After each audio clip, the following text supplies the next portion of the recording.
go. Oh, I'm in a shark, Duncan. I'm in a shark. that's because I put you there. I can't believe you put me in a shark. Well, I had to put you somewhere. You're in an underwater television. It's the only way I can describe Ian's back. He's left a cheeky fucking note on the bottom as well, announcing his return. But Ian's back doing the overlays. So he's put me in a shark's mouth, which is kind of great. I'm into it. It's very creative. Duncan's in Duncan's in a sea television. I look like what you would assume the placemats would look like at a aquarium like cafe or something. You know what I mean? Like, yes, I agree. Like kids could draw on it and stuff. It's a colour in Duncan's face. Oh my crap! Yeah. Wow! I've got WhatsApp open and it just blasted the dong noise to the whole internet. Sorry, everyone. Yes, I'm quite liking you as placemat, and it's also sort of made me realise that I suppose mine less so today, ironically, but we probably quite often look like placemats. Yes, but not doormats. No, but not doormats. We won't be stepped on. Did you get to Oast House yet? By the way, I did. I only that one episode because, as I say, TGV sent me that one, but I just can't get it to play. I need to. I honestly, in the last week, I've not had a second to sort of try and sort it out, but I would like to because it is. It's the top of my list. Although one thing, the Casey household now has TV, so there's Mid Morning Matters and stuff I think on there. And oh, of course. Oh yeah, shit! I didn't have a way to watch Mid Morning Matters. Oh, brilliant. Yeah, because I've got now I've got Now TV, so I'm watching Jaws on Now TV tonight. Ah, okay. Maybe I'll do that then because I have it natively on my computer. But I could. Well, I think let me just check because I think it goes straight from the Universal logo, so it's not as if unless your DVD has some kind of crazy ident on the front. I know you got it on the computer, haven't you? Right. So yeah, I got it on my computer. I'll check now just for. Have a quick look. Hello, everybody. 63 Val Verdeans in the house. I'm going to move that. Do you know what? I'm going to with the frame rate be different. I've got an Orion logo. No, Universal. What am I talking about? Yeah, straight from the Universal logo. Do you want that? Or I can go on Now TV if you maybe just for my arteries. Very good. I'll do find that. Yeah, the one and the really happy byproduct that I found on Now TV was the whole of Californication. So I'm exceptionally happy about it. Well, they've got the Star Trek movies, and that's the thing. Netflix has the TV shows, but not the movies. Whatever. I mean, sounds like shit for shit wankers, mate. To be honest. Yeah, it's quite good. I mean, I don't want to be a fucking evangelist for Sky for Now TV, but it's got a shitload of stuff on there, which is kind of great because a lot of new movies. Quite a lot of the cinema releases roll around because it's just all Sky Movie stuff, isn't it? Essentially, right, yeah. So it all kind of rolls around eventually. Terminator Dark Fate's on there. Hey. It is, and I am gonna watch it with Ivan because I'm dying to see. With birch twigs, just. Yes, a birch twig in one hand and a flog in the other hand for the dead horse to the left of me. Why can't I? It says start free trial. I've got it. I've got the video player. The video player just took me to. It takes you to your browser, makes you log in, then takes you back to the player. It's a bit of a faff on desktop. It's a bit of a faff, but you got a little way. I just happened to do a red background, and then Ian came at me with like, "You're in a shark's mouth." And it's like, yeah, because someone just said, "Richard, you look like the shark's tongue." Asparagus Video on Twitch says, "Richard, you look like the shark's tongue." It's like a big. If I was a shark, I'd get that looked at. A big pale tongue. I don't know what the standard is. In poster news, the posters are the addresses are on the tubes, so that means they'll go out tomorrow. I would have taken them out today, but I didn't have a car because my wife had gone off in the car. So. I suggest anybody takes this, you should litigate your baby daughter because it's all her fault. Fair enough. Yeah. It's that infant's fault. I mean, it's just literally the truth, but good luck because she hasn't got any money. Yes, no, dubious legal status of a baby. Ian's got his poster framed on the wall. Whoop, whoop. Oh, mate. Nice. Challenger documentary piqued my interest on Netflix, as professional one. Yeah, I kind of want to watch that. It's like up to date about the Challenger disaster. Oh, okay. The shuttle crash, which it's not going to be fun, but it'd be interesting. I think because we're all morbid fuckers. But that is that was a. I remember seeing. Well, I didn't see it live, I don't think, but it happened in our lifetime, and it was really. I guess I was too young to kind of get it at the time. Because what was it in the 90s? I think the late 80s. I want to say. Oh, okay. I remember it being around. I've just been reminded.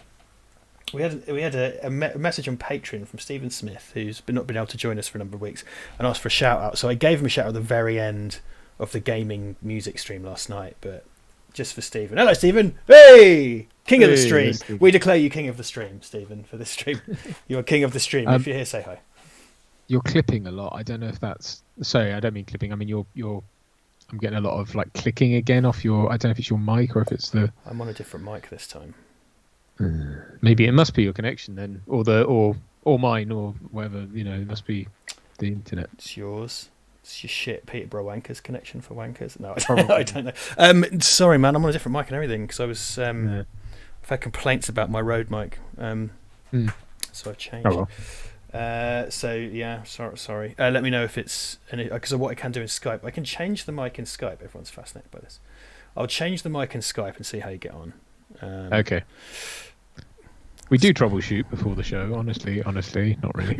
Everyone could just have a little look at my desktop there whilst I'm in absentia, or Duncan's in absentia, I should say. Okay, I'm just going to put you on my laptop mic. You still getting audio in there? Yeah, it's stopped now. It's not. Okay, all right. So there you go. That'll be better for you then. Right, let's not. I mean, the sound quality is worse, but I can hear you. Shit. Yeah, as long as it's not clipping, it's the shit on board mic. Right, cool. So, what you up to? Cleaning poo off a baby, mostly. I understand. It's Ireland's biggest baby. I understand. Yeah, pretty much. That's yes. That's my life. Although we've learned not to try and the lesson of the week in baby world is don't check when they start shitting. Wait till they stop before you try and change them. But it's like microwave popcorn. You have to wait till the pops are a certain distance apart. Yeah. It's just I don't know what it is about that. I think it's the relationship to food and just the tactile description of popcorn, I suppose. Oh, bollocks! Your clipping's back again. I guess I was wrong. Sorry. So that wasn't me just clicking my. Yeah. No, it isn't. My mouse button. It's the sound drops out and I get a click. Be the connection. So I lose words and I lose. Yeah, it's freaking annoying. Anyway, sorry. Nothing we can do. Yeah. So we. I if I could have recorded it, I would have sent it to you. But basically, we fell afoul of that rule twice this week, and I didn't know you could project your crap that far. But hot liquid shit shot across our third bedroom at a rate of knots, and managed to go everywhere. I think I told you about this anyway.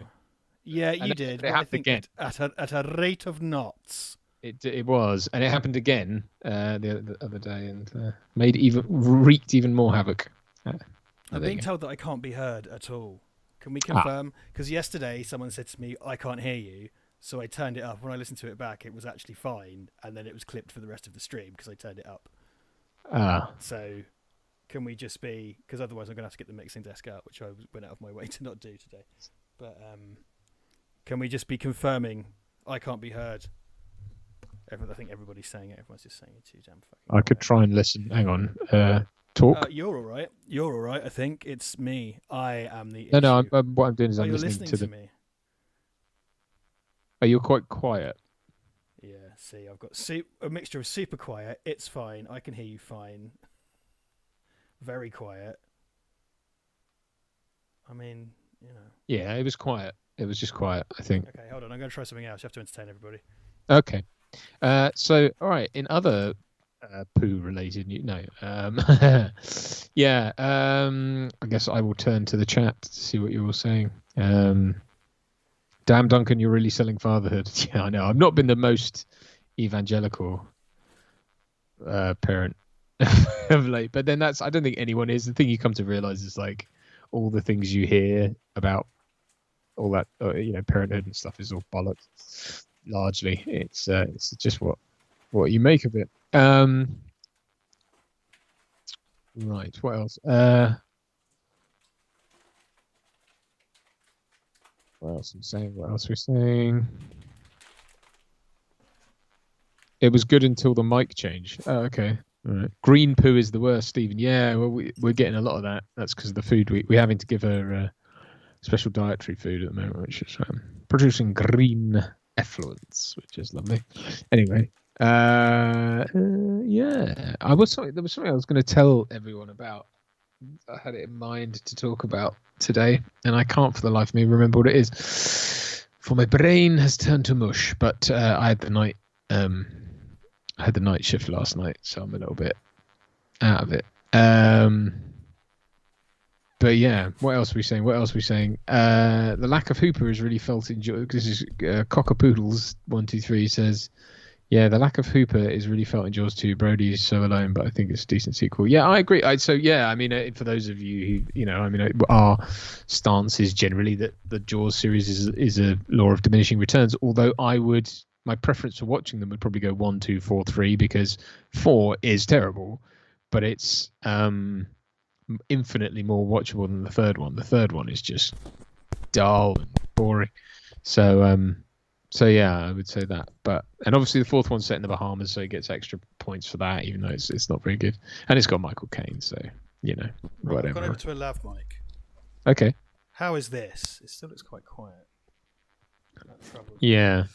Yeah, it's not very. I'm avoiding the inevitable plugging in the bloody mixing desk. Yeah, it's all right. I did it. Bite the bullet. Bite that mixing bullet. He's not going to bite the bullet, folks. He's not going to do it. He's not going to do it. Hey, there it is. I'm holding the bullet. Unless everyone's going no, the lav mic is deafeningly loud. It isn't from my end, but then I'm not hearing it through YouTube, so. Yes. Anyway, let's. What am I going to do? I'm going to have a look around. I will check the PayPal tip jar because I must do that. Not that we expect anything, but it is always gratefully received, and obviously I don't want to miss anyone who sends anything in there. So let's have a butcher's hook. What's going on in there? What's the date? I didn't check. Nothing at all. But that's fine. What else? I wouldn't pay for this either. Brewu says, poor Duncan. I was really lucky with my daughters. No bad poo stories at all. Either that, or they were so terrible I blocked them from my memory. I'd still be willing to procreate. Well, they do say that apparently genetically we do forget an awful lot about childbirth and stuff for that very reason, so that we don't A, kill them, and B, that we'll do it again. But at the moment, my wife and I are very much one and done, I think. But we'll see.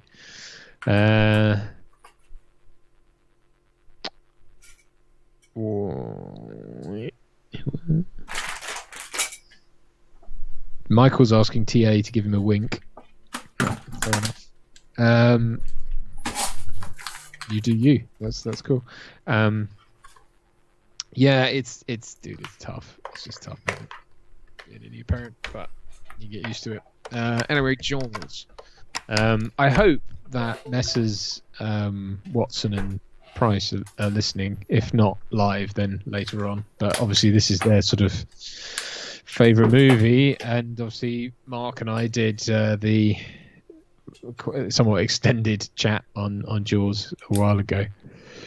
So I hope you've all seen that. If you haven't, go and look at it after this. Have about 5 hours of Jaws. I think that would be fun. Recently watched The Deep with Robert Shaw. Thoughts on that? No, I don't have thoughts on that, Carl, because I haven't seen it. That is 2 words away from the rather obnoxious type of stuff we get thrown at us all the time on Twitter, going name of it would just be Vertigo. Thoughts? And it's right. Do you want a whole thesis, or do you just want a thought? Yeah, we get that a lot. Right. Thoughts. I've got the mic. I got the Rich. I should be loud, if anything, obnoxiously loud. Dial that down a bit. Don't know why that is. I don't know why the other mics are quiet on OBS, and the particular that USB mic is all we used for the first streams. So I don't know why. I think you're coming through very loud on the stream now. Yeah. I've turned it down. I've turned it down to stop from peaking. That's the thing. So if I turn it down too low, everyone will go like, "It's so quiet." No, absolutely. I think you're about right now. Steve Allen says, Duncan, if the shark could have a voice, who'd it be? Would it be Homer's voice? Well, Stephen, it sounds like you're fishing for Homer Simpson to be the voice of the shark tonight, and maybe he will be. Maybe he will be. Did we assign Bruce for that? Bruce. Because his name is Bruce, he should be Australian, shouldn't he? Presumably. I'm a fucking shark, mate.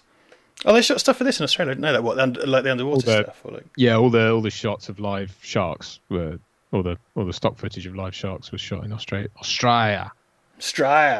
Yeah, mate. I'm Bruce the fucking shark, mate.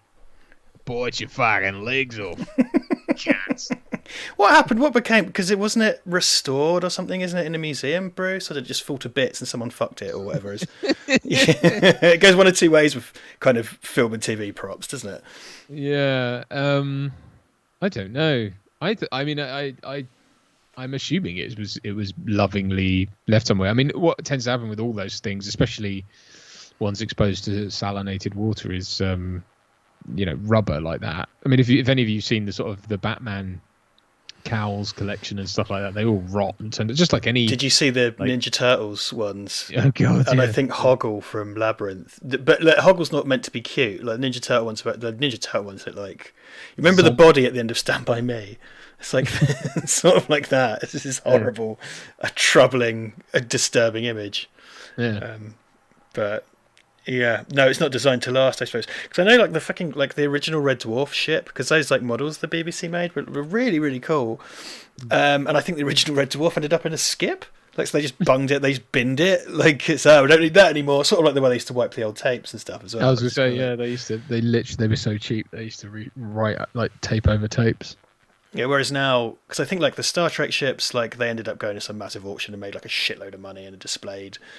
Red Dwarf goes in a bin, which is appropriate really for the tone of that show and stuff. Yeah. It's all about kind of being an underdog and shit. So your spaceship goes in a fucking bin, lads, and that's you. So I don't know. The shark's still working. I need to dust off my Robert Shaw as well, don't I? Yes. Try. Cage go in the water, shark in the water, Keith. Yes. Hooper. I can't hear it, so I gotta take one. Hang on. Hooper. Yeah. Full throttle. Yeah, all right. Fine, you looked a bit like you were doing Live Aid there. And all the children in the world. I'm a sanctimonious prick. Yeah, that's a really odd, no filter. Very odd choice of lyrics for that song. I'm a sanctimonious prick.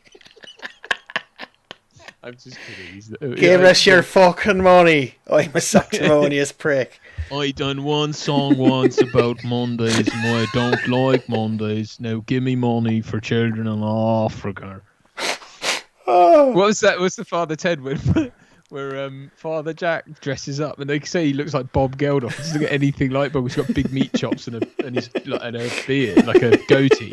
And he goes around collecting money for charity and then just tips it in his hand and goes and buys a drink. And they're like, and the guys, there's those two blokes standing at the bar. It's like, is that Bob Geldof? It's like, and he goes like, I'm not sure if it is Bob Geldof. Like walks over, he goes, excuse me, are you feck off? And he like comes back and goes, it's himself, all right. It's just a grumpy cunt. Oh. Yeah, he just. I mean, it's hardly an original school of thought, but yeah, he just pisses me off. He's just so obviously a dickhead, isn't he? Like, I mean, don't get me wrong. He did a really good. It was instrumental in doing a really good thing and everything. Right. That's great and everything, but if you could tone down the sanctimony and stop writing songs about it. I'm a sanctimonious prick. I'm a sanctimonious prick.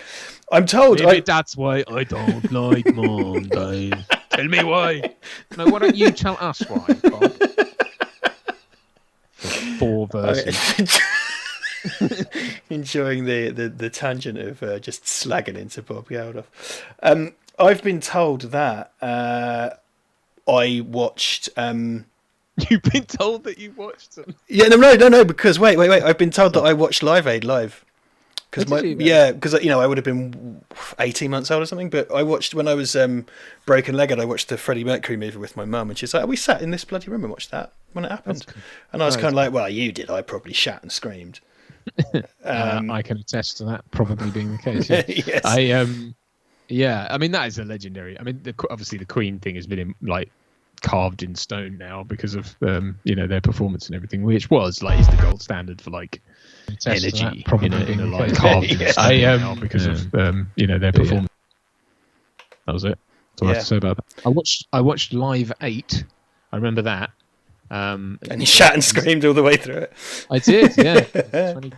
I remember it well. No, I stayed up till Christ knows what in the morning because I wanted to see. I can't remember who it was now, and they weren't on till 3 in the morning UK time in America. Yeah, that's kind of like when I mean, it doesn't affect me, but when the World Cup was in Japan, and you just see people fucking 7 in the morning, look out the window, and you see people headed to the pub. To go watch the football. It's just oh god.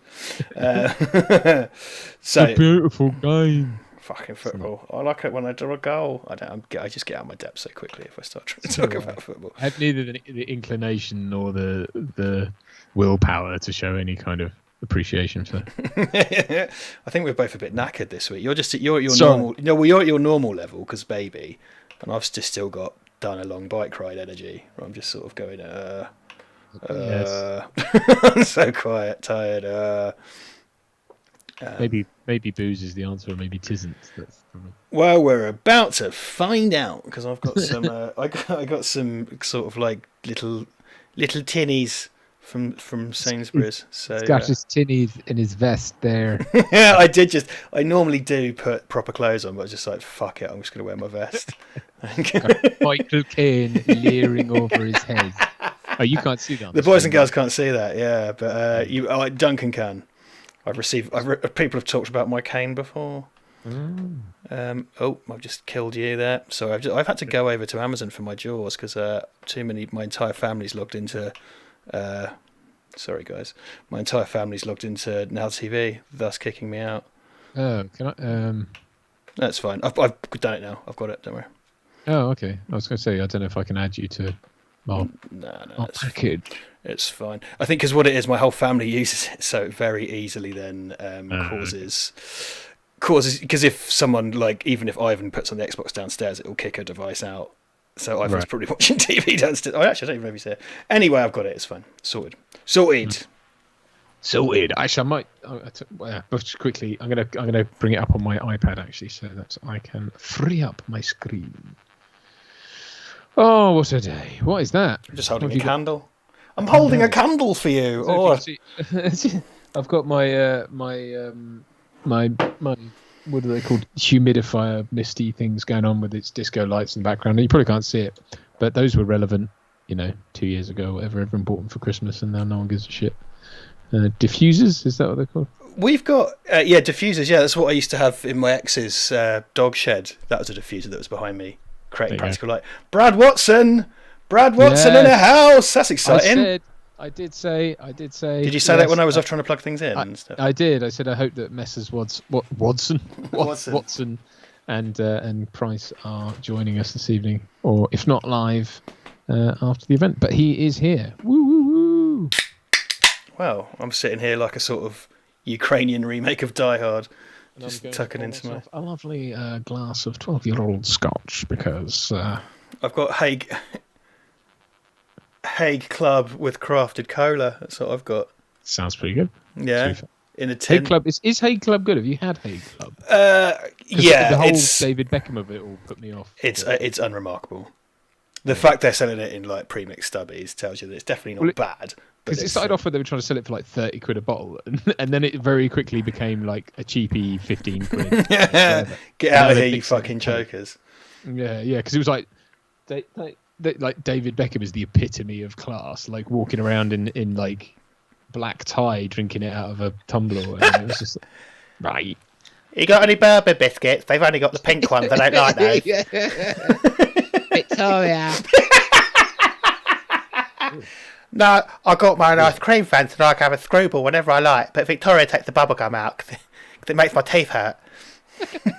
That's David Beckham. All I know about him is that he's an immensely handsome multi-millionaire that's done a better job at life than I have, but, you know, he's got a silly voice, so in your face. Yeah, dumb bastard. Dirty fecker. Yeah, so interesting. Okay. My lazy Google of the runtime of Jaws threw up 2 hours 20, but in actual fact it's 2 hours 3 and 52. I thought 2 hours 20 was too much for Jaws. According to Now TV, it's 1 hour 58 minutes and 51 seconds. So this is going to be interesting. Okay. Well, everybody at home with their different versions of fucking Jaws. That's good. How's that? There must be sweet nectar after all the babying. Yes, it's my first drink of the hour. No, of the hour of the minute. The first drink of the minute. A bottle of her favourite wine as well for us to have tomorrow night. Lambrini. So that'll be fine. She's a Lambrini girl because they just want to have fun. So that's the whole thing there. I've got itchy nuts there. That's better. I got itchy nuts. It's the itchy nuts stream. Itchy ball stream. You couldn't actually. The thing is, it's one of those things that if you actually did that, it would probably be immensely popular, and then people would be doing all these think pieces about why we're watching someone scratch their nuts. Just we're not smart enough to get in on the on the nut scratching cast, are we? That's our problem. You know what your problem is? You barely touch your testicles. You don't touch them enough. That's right. You should be tugging on them every 5 minutes. There's a reason the camera's chest height. Whoa, get in there, knock them about. No wrong answers. Lovely. Lovely stuff. I think we're both quite low energy. Big thanks to everybody who gave money to the Rachel Fund. We just heard from Rachel's sister today, which is really nice because I didn't know how visible we are to her family. And she got in touch with us by email, which was really sweet, and just said cheers, which was really nice. You were all very, very welcome. Because, well, it's quite sad actually. I did the gaming stream yesterday, and that's something Rachel was into, and I kind of thought, she would have liked this, should have been into this. But there's your moment of sobriety before we get into Jaws and start talking about bums and willies, as she would have wanted. Exactly. Yeah, but yeah, let's all raise a glass to Rachel because. Bless her. But I am so, and you did amazingly well with the bike ride as well. Oh my God, that was awesome. So it's like I'm so happy that we've done that. Just I no such thing as altruism makes me feel good, but I'm glad that I did not. Just for clarity, so it was supposed to be 55 miles. It ended up being 69, the funniest and sexiest number, for reasons. Because I'll just one quick story before we got started. So I was with my friend Dan, and they're all on road bikes, and I was on Did you poo yourself again? No. It's another I pooed myself. No, for once it's not. The company thing was really stunning. We were going down the road, but we'd gone about 4 miles, and Dan's tyre just went bang like a gunshot, and we were like, oh shit. Wow. We went and looked, and the wall of the tyre had blown out. Mm-hmm. And it's like, oh shit. And it's like, okay, just get a patch, we'll fix inside the tyre, see how that goes. And we pumped it back up again, and then I was literally saying, do you think you can make it to... And then it went bang and blew up again. So then Ryan and I volunteered to go to the nearest bike shop, which was 1.5 miles away, which is like a big Halfords, but we ended up going to an independent one. I'm not kidding you. I turned the corner to the bike shop and my tyre went flat as well. So we ended up fixing like 3 tyres in the space of 10 minutes. And then off we went. So yeah, no, it was good. I didn't make it up the Ditching Beacon. That's the big cunt of a hill at the end. So I had to push my bike up because I'd already done 64 miles at that point. My friend Ryan went up because he's a fucking mountain goat. The rest of us had to get off and push in intervals. So there you go. But is it because are you on the road all the way there and stuff? I mean, how do you get? Not all of it. Yeah, most of it. For most of it, so it follows on the National Cycle Route 21. So portions of it go off on kind of little dirt roads, but on that particular ride, it's very little. It's all roads, more or less, all the way. we did something I've always wanted to do, because every time I do the official London to Brighton ride, there's loads of geezers sat around like drinking pints of Guinness and eating a big roast. And I never do that. I never even really stopped for lunch. And we stopped for lunch and I ate like a massive cheeseburger and chips and had a pint. And I was like, mate, turns out you can do that. Really? Yeah. Because there's no way I could do that. Well, up until Sunday, I've been doing that ride since 2012. Up until Sunday, I never would have said, because I always looked disdainfully at those people, just like, you mad fucks. But then everyone was like, no, let's fucking do it. And like Dan actually did have a roast, and I was like, I have this big burger, and it was fine, yeah. But the problem is you're in a kind of a slipstream of people's farts. So if it's sort of like being, you don't want to be slowest, because it's like being the back of a human centipede. You're receiving 3 farts and giving none. So you're going to be the man in the middle. A man in the middle. I'm talking to the man in the middle, asking him if he could change his ways. My dad sent us £10. Thank you, Dad. Thank you, as Philip. Always. Thank you very much. 126 people between Twitch and YouTube. I don't even bother to look on Periscope anymore. We stream to it, but it's like, don't even bother. No one's ever said any kind of comment. I've got the restream chat. I never see Periscope. I do this every week. I wouldn't mind, but it's like it's made by Twitter. But I just assumed it would go to Twitter. It doesn't. It's a separate website that no one cares about. Right. Anyway, we're overdue to start, mate. So let's get on it. Do you want to get your copy of Jaws ready, everyone? Get your copy of Jaws. You got yours ready? Yep. Did you want to count us in? Okay. All right. I will count us in from the universal standard of 6. For that is just many people who are allowed to congregate in our fair. Yes, very true. All right, Chief, here we go. 6, Chief. 5, Chief. 4, Hooper. Chief. 3, you all know me. 2, 1, Jaws. I'm feeling pretty put out as the one who supposedly does daft countdowns. That was the fucking 12 days of Hoopermas or whatever. Which I have no problem. Which, to be fair, I have no problem with. I enjoyed immensely. But any excuse to be put out. You know what I mean? Yeah. You bastard. Well, Jaws. Yes, I've never seen this. No, of course I have. This is one of those ones. I think this is one of these things that this is kind of scary film for kids, isn't it? And well, it's not that. It's a scary film that you're allowed to watch. So it got lots of truck on the playground. I think it's safe to say it's one of those things. And then there's a bit like when the man's head is in a boat, and you see the blue. It's all that kind of playground stuff. It's very much obviously it's a seminal film, and it's one that we weren't around for. So it does live in that pantheon of stuff that. I think there's an awful lot of movies that were kind of like that to a certain generation, although I've seen it with my younger cousins, or my younger cousin as well, is that they've come to the same sort of stuff as we came to, really. And it was still around before us, there are just some films like I think it's just eternal, isn't it, really, as a film? There isn't... Yeah, it's a proper classic. I mean, because this was 1975, it's always earlier than I think when I look this up. And yeah, because it's very easy for us to look at 1975 and go like, oh well, that was only 8-9 years before we were born. Or looking at Terminator, it's like, oh, that was the year after I was born, you were born. It's sort of like, well, we were around, and that is kind of horseshit because you had no comprehension of it until you're at least a good few years later. And it is very nice to see the younger people telling it, the youth, like discovering the same stuff and enjoying it. Absolutely, it just shows the quality of that kind of. I mean, this is peerless filmmaking as well. Obviously, it's fucking Jaws. Like this, it's kind of hard to say. It's hard to add. I think one of the reasons we ended up taking the piss out. Well, we didn't take the piss out of it. We took the piss when we did these before. It's because it kind of does feel like. What do we have to add to Jaws? Yeah. I sort of, in terms of, because it's one of those things comes up in film study shit, not as obnoxiously as Blade Runner, but it does. Because it's just like One thing I got from watching this and then Jurassic Park back to back as Spielberg movies, it's just like he's so good at building tension, and it's done in never feels gimmicky. It's always very unfussy.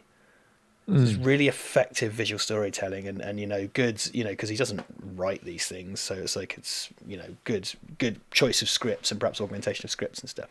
And I was thinking about it earlier, like for the longest time, Steven Spielberg has been this kind of like rhetorical shorthand for things being immensely successful or going well. Yeah. So, like, if someone tries to be a filmmaker, you kind of go, "All right, Steven Spielberg." I don't know why I did it. A 70s offensive stereotype. Or on the buses. On the buses, yeah. Or like, is up the tree. Whatever they did. Apples and pears. No, something about tits. I don't know. Sound like Tom Hardy. Yeah, I think it's the same with acting. It's like there's always that joke who's like, "Oh, I'll be there unless Spielberg calls" or whatever, and it's like that's like you say, it is the shorthand for. And things like Austin Powers, when they've made a blockbuster film of his life, Spielberg's directing it, and I think you could probably do a supercut of Spielberg plays himself things, because there must have been so many of them, because it seems, or at least, and the references without his actual presence would be exhaustive. It would feel exhaustive, I think, because he's just become this shorthand, and it's a real. I think the other thing to remember is just that he's never really stopped working. Yeah, and they're a mixed bag, his films, because they're all cashback. Just got a super chat of $5 from Jay Weatherford. Thank you very much. That triggered the Alan Partridge animation. Thank you very much. Does he have a question? Do Quint quotes as Bricktop, you'll have made an old man happy. Oh, God. That's quite a gnarly one, isn't it? It's an impression to merge, because it's two kind of salty old geezers for different reasons. yeah, true. It's very, very different. You've got New England and very old England. But I suppose, I don't know. What is it? You've got city hands.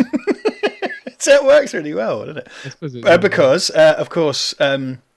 Hatchet Harry from Lock, Stock is in Jaws 3, isn't he? With Simon McCorkindale in Jaws Toast and Tea. You're trying to remember who Hatchet Harry is, aren't you? Back him up with that Hatchet Harry. The guy with the tash, who is not nearly as good as Alan Ford, who only has a very small role in Lock, Stock. Whereas the guy who plays Hatchet Harry, I can't remember his name, has got like really quite a big role, and he's not nearly as good as Alan Ford. I can't remember. Yeah, I mean, yeah. But anyway, do you remember in Jaws Toast and Tea, Simon McCorkindale and him are the two English guys who... Right. Oh, of course. Sorry, yes, I know. Yeah. Hatchet, Harry and Manimal, I should say. The true... And also, for some reason, the Sequest DSV has been repeated on the Horror Channel. So there's been a lot of sweet DSV action going on. But I say sweet, DSV is shit. But I watched it. I remember watching it as a kid and liking it, because the star of that was the kid from the It miniseries. Who played Bill in the It miniseries, and then he went on and did something else, and then he died, didn't he? Oh, he did? Did he commit suicide? Suicide? Suicide. I think he took his own life or something. Oh, horrible. God, that's awful. Well, obviously Roy Scheider's in it, and it's something that Star Trek people seem to turn up in, but I do love Roy Scheider. He was an amazing actor. And he's one of those people who felt like when he died, it was a bit like, not yet, surely. Like, no. Well, he died. I remember him dying the same week as Heath Ledger, and I was like, oh. And it, like I've said this before. God, was it that recently? Fuck, I thought it was a bit before that. God. No, it was the same week, and I remember thinking, there you go. He said he was the Deep Impact to Heath Ledger's Armageddon. Sorry. Or Mother Teresa to Princess Diana. It was no. It's Volcano and Dante's Peak. We're doing that. That's the analogy. It's less clear with Volcano and Dante's Peak, though, which one actually won, I think. But anyway. I haven't seen Volcano, so it was Dante's Peak. Tommy Lee Jones can suck one. I meant in terms of the box office and the. Yeah, that's what I mean. I haven't seen it. I don't know anything about it, so I'm just sort of going like. Probably. Yeah, I don't know. Anyway, Roy Scheider. So this is Martha's Vineyard? It is. Have you been? I have. I knew that was fucking coming. Well, I've been because I'm clever. Why haven't you been? You've never been. Having a lobster for dinner. They're going to Martha's Vineyard. I can stick my head in a shark because I'm hungry. Yeah, it's this has come up. This film has been endlessly referenced in COVID, hasn't it? Because everybody who doesn't like COVID, the pandemic, because it's constant on Twitter and stuff. Because people like to Photoshop, their country's leader onto the face of the mayor, like endlessly. I think was it in the commentary, or maybe it's afterwards on Twitter or something. I didn't realise that the mayor wears like that anchor suit. Yes, it wasn't until I saw it in HD that I realised he's got like a jacket covered in anchors. And we did it like he had this New England kind of accent. Mary. It was like he didn't at all sound like that. But, yeah, The Remains. This is an odd one again, because I think it's a great sort of standalone film and everything that they insisted upon revisiting. And I don't actually mind Jaws 2, but it is all a bit pointless.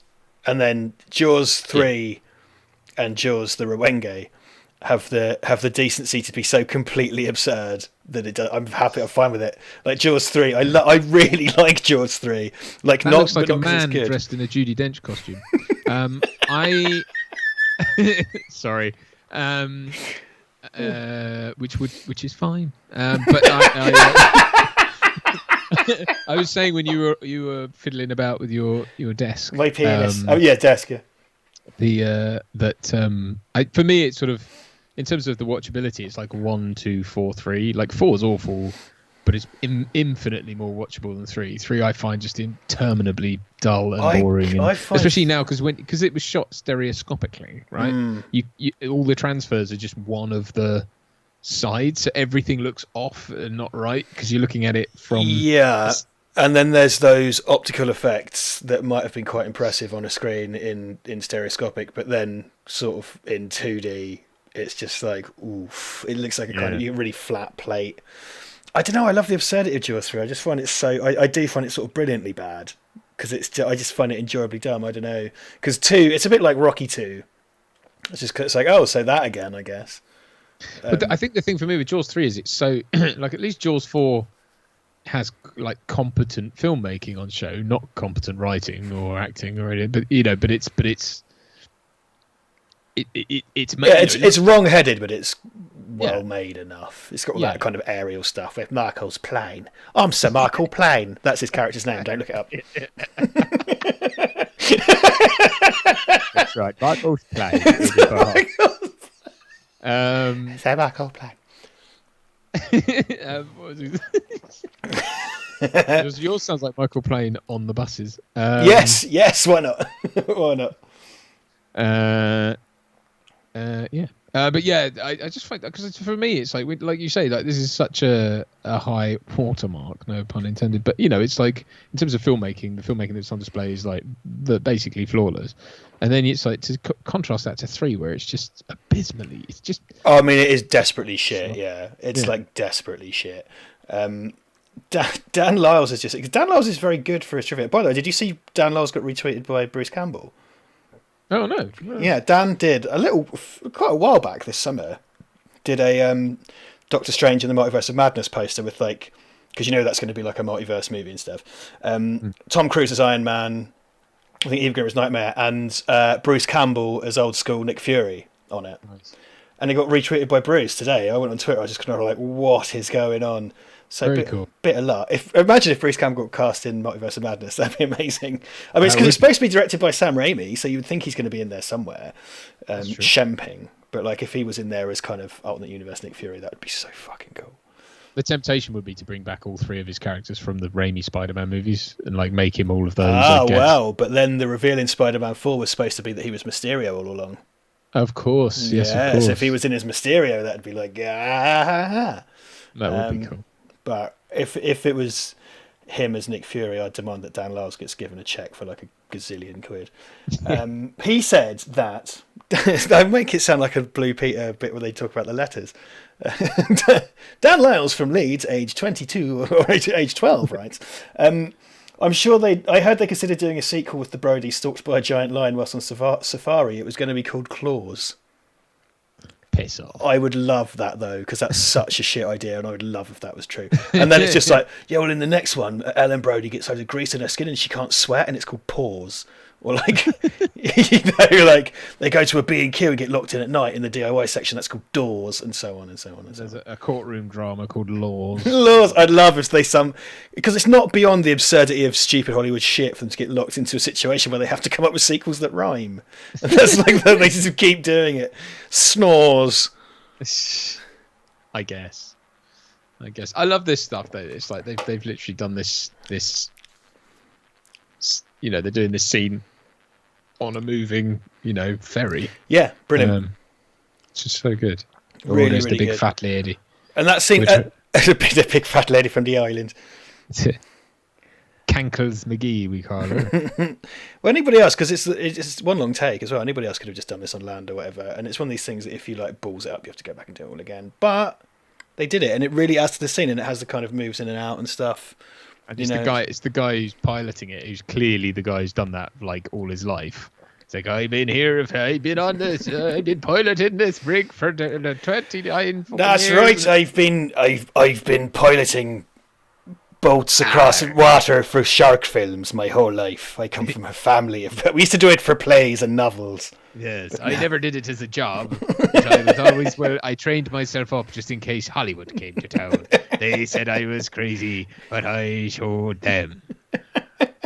Drink. I don't just Cashback. Oh! We've just got another Alan. Sam Montgomery once watched this and Jaws the Revenge back to back with mates. Going from this to Shock taking revenge on the Brodies was like having a head injury. It's good. What's the difference? It's like 15 years difference or something between those, is it? What year was that? It's like 89 or something. Yeah, something like that. Yeah, much closer together now. I mean, when you think about how far apart things are now, it's like, yeah, things came out quite a lot. Because in my head, like the Jaws films were always really far apart. But this is, I swear this series is the only reason why anyone knows what the fuck card carriers mean. I think you're going to say it's the only reason people know what dogs are. It's because this film, yeah. No, this guy, look at him. He's like, my gold chain shop has had to close down, Chief. Gold chains and signet rings are my life. Now, if you could just... And fake tan. I sell lots of fake tan. Pardon me? Is this the much gift dolly zoom coming up? Yeah. Yeah. Really fucking amazing work, that. Like, yeah, because the boy gets eaten, doesn't he? And it's just, I love that they get, well, it's a GIF now, but it's like that vertigo effect. Like it's they do one in DC Cab. They do a great, my shop has closed down. Look at the state of that guy's skin. I just turned 39. I was wondering if you'd like to come to my birthday party. They gave me this swimming cap in the army. Pardon me. He got really far away really quickly. Is this the Porta John? Get out! It's a vintage Val Verde. I need to go to the toilet. I was wearing an onion on my belt, which was the style at the time. Oh, look, here we go. I'm 17 years old. I'm a high school freshman. Look at his titties. Look at them titties. Yeah, that is. I don't think he's coming back. Oh, the boobs. Oh my god. I don't know where you're at, but we're out of sync. It's fine. I'll skip ahead a bit. That'll bring us back. I'm watching legs kicking, and now he's being eaten by the shark. And now he's being eaten by the shark. Yeah. I mean, it's pretty gnarly, isn't it, when you look at a young boy being... Yeah, I think it's a really, first act as well. It's a real kind of sharp shock. Okay, it's a thing that makes it that great, for some reason appropriate for kids horror movies. I don't know what the BBFC rating was for this. Because there's that weird time that's much discussed where if you're Lucas and Spielberg, you do whatever the fuck you want and still get a PG. Yeah, so yeah, it's like, obviously, yeah, because like Star Wars and stuff. Yeah, and Raiders as well. I believe this is not a particularly accurate depiction of what a great white would do, because like this, it's shown like shot from coming up from under it, which is what it would do. But then it would like they charge things. So they like nose things and take bites out of them, and then they come round and go for like the killing. It's like you see them like burst out of the water and breach the water and stuff, and like there it just sort of lazily went, and like there's a nice jet of blood though, isn't there? Kind of goes like glort through the top when it happens, which is really cool. Steve from Vote Saxon 07 has just sent cashback. And said that's some bad hat, Harry. Thank you very much. You're right. You're right. Can you hear me? Yes. Yes. Sorry. Yes. You're quiet. Yes, I can hear you. I will always hear you. In the Jaws films, they drag people around to make it more dramatic rather than actually chomping them and eating them, says TA. So there you go. It's a bit like Terminators that just throw people against walls all the time. But they shoot anyone who's like a red shirt, right? But they just throw the people they're supposed to kill. The person they're sent to do the one thing they're supposed to do. Yeah. $3,000 bounty to the man or men who catch that shark to kill that little boy. Who said that? Gilly. Now I have called this town meeting. It's so The Simpsons.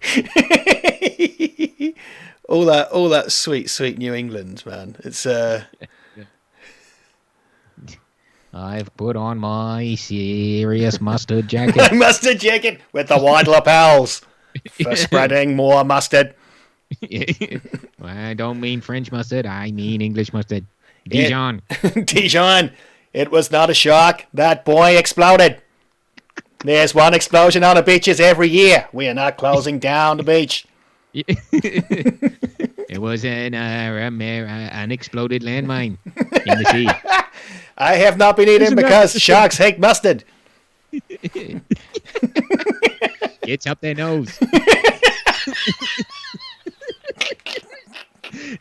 I am therefore urging everyone to buy mustard-colored clothing. And it is no coincidence that my cousin runs a mustard-colored clothing shop. Amity Island mustard clothing. Like the corporatism of Amity. Oh, there was a lady there, she had like a mint. Look at the lady there with the blue jacket. She looks like she was made in the Jim Henson workshop. Here we go. I didn't catch it. Look at that. Again, everybody. The oldest person here is 42. Follow me. Know how I make a living. Scratching chalkboards. Sucking people off in the toilet. Oh, I know what I mean. Puts on women's clothing and hangs around in bars. It's Quint from Jaws. Yeah. What is he eating? Biscuits or something? Yeah. Rivita. He's on low calorie. He's doing Cletus the slack-jawed yokel behind him. Well, this is a great, because like Star Wars, the first Star Wars is good for, and the original movie is just like, real. It's like real people in the background everywhere. Yeah, they're not like, they don't feel like selected extras, like real people. So sort of like really haggard looking people knocking about, and this is full of Cletus the slack-jawed yokels. Yeah. I love that blue rinse lady there. That's every lady who had a haircut in my mum's house, like 30 years ago. Betty, Morag, or Iris. Yes, a few kind of Dunhills and a Sherry later, and they're anybody's. With Drambuie. Drambuie, yeah. They kept talking about making the prequel about Quint's story. The about being Indianapolis. scuppered. Yeah, but then that's just a war movie, isn't it? It's not like. Well, yeah, and it's like, well, fine, but just make that film then. Don't put a character from Jaws in it. Don't call it Jaws the prequel, and then just make a historically accurate film. Based on the Pelham 123 remake, he should be played by Denzel Washington for no reason. And even though Denzel Washington's probably 50 years older than Robert Shaw was here, or whatever. Okay. Shark, okay. Yeah, I mean, nah. Much as I love me some Denzel, I could always watch Denzel. Well, I just think the whole enterprise is dumb, isn't it? Yeah. They do have a pretty Morgan sweet... Freeman as the shark. As the shark. I've got a real thing. I really quite like the ghastly 70s aesthetic. I really like the horrible brown. Yeah, like the brown check, and like just the insistence on brown everywhere, cream. It's just like, it is really horrible, but I really like it. I mean, I wouldn't want to have it in my own house, but I do think it's brilliant. Yeah, I don't think it's coming back around or anything, but yeah. I mean, it's yeah, I don't know. It has in its own way. I think it's been cherry picked as to what comes back, because like the '60s came back in a huge way, and the '80s went fuck off. Whereas the '70s had its day for a bit, I think. I bled into the '80s as well. So when I was looking at baby photos of me the other day, fuck it all looked very '70s because it was. Dude, like there's pictures of us in our house when we were little, and I think I've got like brown corduroy dungarees. You know, when I was like standard little kid. Yeah, right. It's that real '70s kind of look. But then when you think about it, that would have been when we were like 5 or 6, and it's like that was like the late '80s, early '90s. You know why that is, don't you? That's because fucking hand-me-downs, isn't it? Yeah. Because the shelf life of hand-me-down clothing for kids, like, you know. Floyd, my daughter just asked, why would people want to watch Jaws when they could just watch these people? Why would people want to watch Jaws when they could just watch these people referring to you? Well, there you go. Don't need no Jaws, just us in our little boxes being fun. Duncan's in an underwater television. I'm in a shark's mouth. Whoop whoop. I'm on a table. I'm under the table. Under the table. That's what the Val Verde restaurant would be. There'd be a placemat that's actually glass, and one of us is wheeled under your meal, and just ominously watches you, and it feels like a weird thing that someone would pay money for. Because it would be one of those things we would just commit to without giving any regard to the fact that we're going to have to be wheeled under a table. It's like Mo when he redoes the bar, and he has the sizzling basket on his head. My teeth hurt. Oh, your teeth hurt? Please take them. What is it? Please take them. They're burning. Yeah. This is I think something that's underappreciated from this film is the use of have a go dipshits. Not enough films have enough have a go dipshits. Yeah. Because have a go dipshits dipshitting. What's this book as well? Is it the boys' bumper book of fuck sharks? Like if you weren't a shark phobe before this, you will be after. So you've got sharks, a beginner's guide. Don't close the gold chain shop. Weird version of Mein Kampf, but against sharks. Against sharks. Yeah, the bumper book of sharks are cunts. Hitler was misunderstood. He was just mad at sharks. So he's up there going, "There's scientific plan." I don't know. Look at these pricks. It's okay to mock him, I think. Well, yeah, no, it's fine to mock Hitler. I think. I don't think that's really in question. Yeah. Oof. Frank. Bad things sharks done. The book. Forward by me. This film, of course, based on the popular Sharky and George cartoon from the 1980s that was made afterwards, which makes it quite unique. It's based on something that didn't exist yet. Oh no, my chain! My chain! My wife's gonna kill me. That was her favorite chain. That's our anniversary chain. That's the guest chain. Look at these have a go dipshits. The guest chain. Brilliant have a go dipshits. Not enough. You know what we needed in Endgame was just a bunch of geezers who try and have a go at Thanos. That would be great. Because the Dark Knight has have a go dipshits, of course. Yes, of course. And their hockey pads. You know, the time of the have a go dipshit needs to come back, in my view. The feckless dipshit. But these two, well, I suppose they are motivated by money, but for some reason they're not as nefarious as some of the others. Do any of the others get eaten? Yeah, Ben Gardner gets eaten, doesn't he? I want to check something. $3,000. That isn't that something like that is washed up on Martha's Vineyard, I think, still one of the things used in the film. But yeah, I mean that's another one of the sort of shorthands, the visual shorthands for the shark, right? It's just like floating things. And the of course the barrels. Cashback. I'm gonna fucking eat you, mate. I'm a shark. G'day, cat. I don't know if we haven't talked about this yet, Duncan. I don't know if you heard. Sam just gave another £5. Thank you, Sam. Stop giving money, Sam. Making a Jaws prequel about Quint is like making a RoboCop TV prequel series about RoboCop. Did you hear about the Dick Jones prequel that they're supposed to be making? This will have happened when you were. This guy's pipe is amazing. This would have happened when you were in Babytown, I guess. MGM reckon they're making a prequel series about Dick Jones. Okay, good. Okay, good. Great. Well, the time when he called the old man. It's the whole film's building up to that.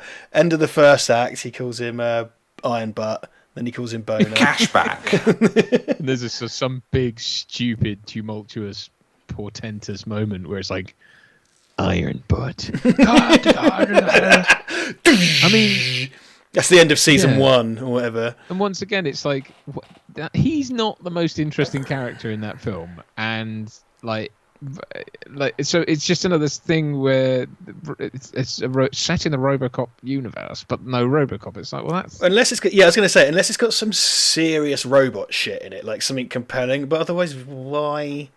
Yeah. Why? And they'll shoehorn in Murphy, like investigating bad things at LCP. It's like, no, Murphy was just a normal cop. That's why it's sad. No, it's like that defeats the whole. Yeah, he was doing fucking traffic violations and shit before it happened. Killing Clarence Boddiger before he became RoboCop. Oh god, it's learn about how they became the heroes we know, and it's like, yeah, but we enjoy them as the heroes we know. We don't give a shit.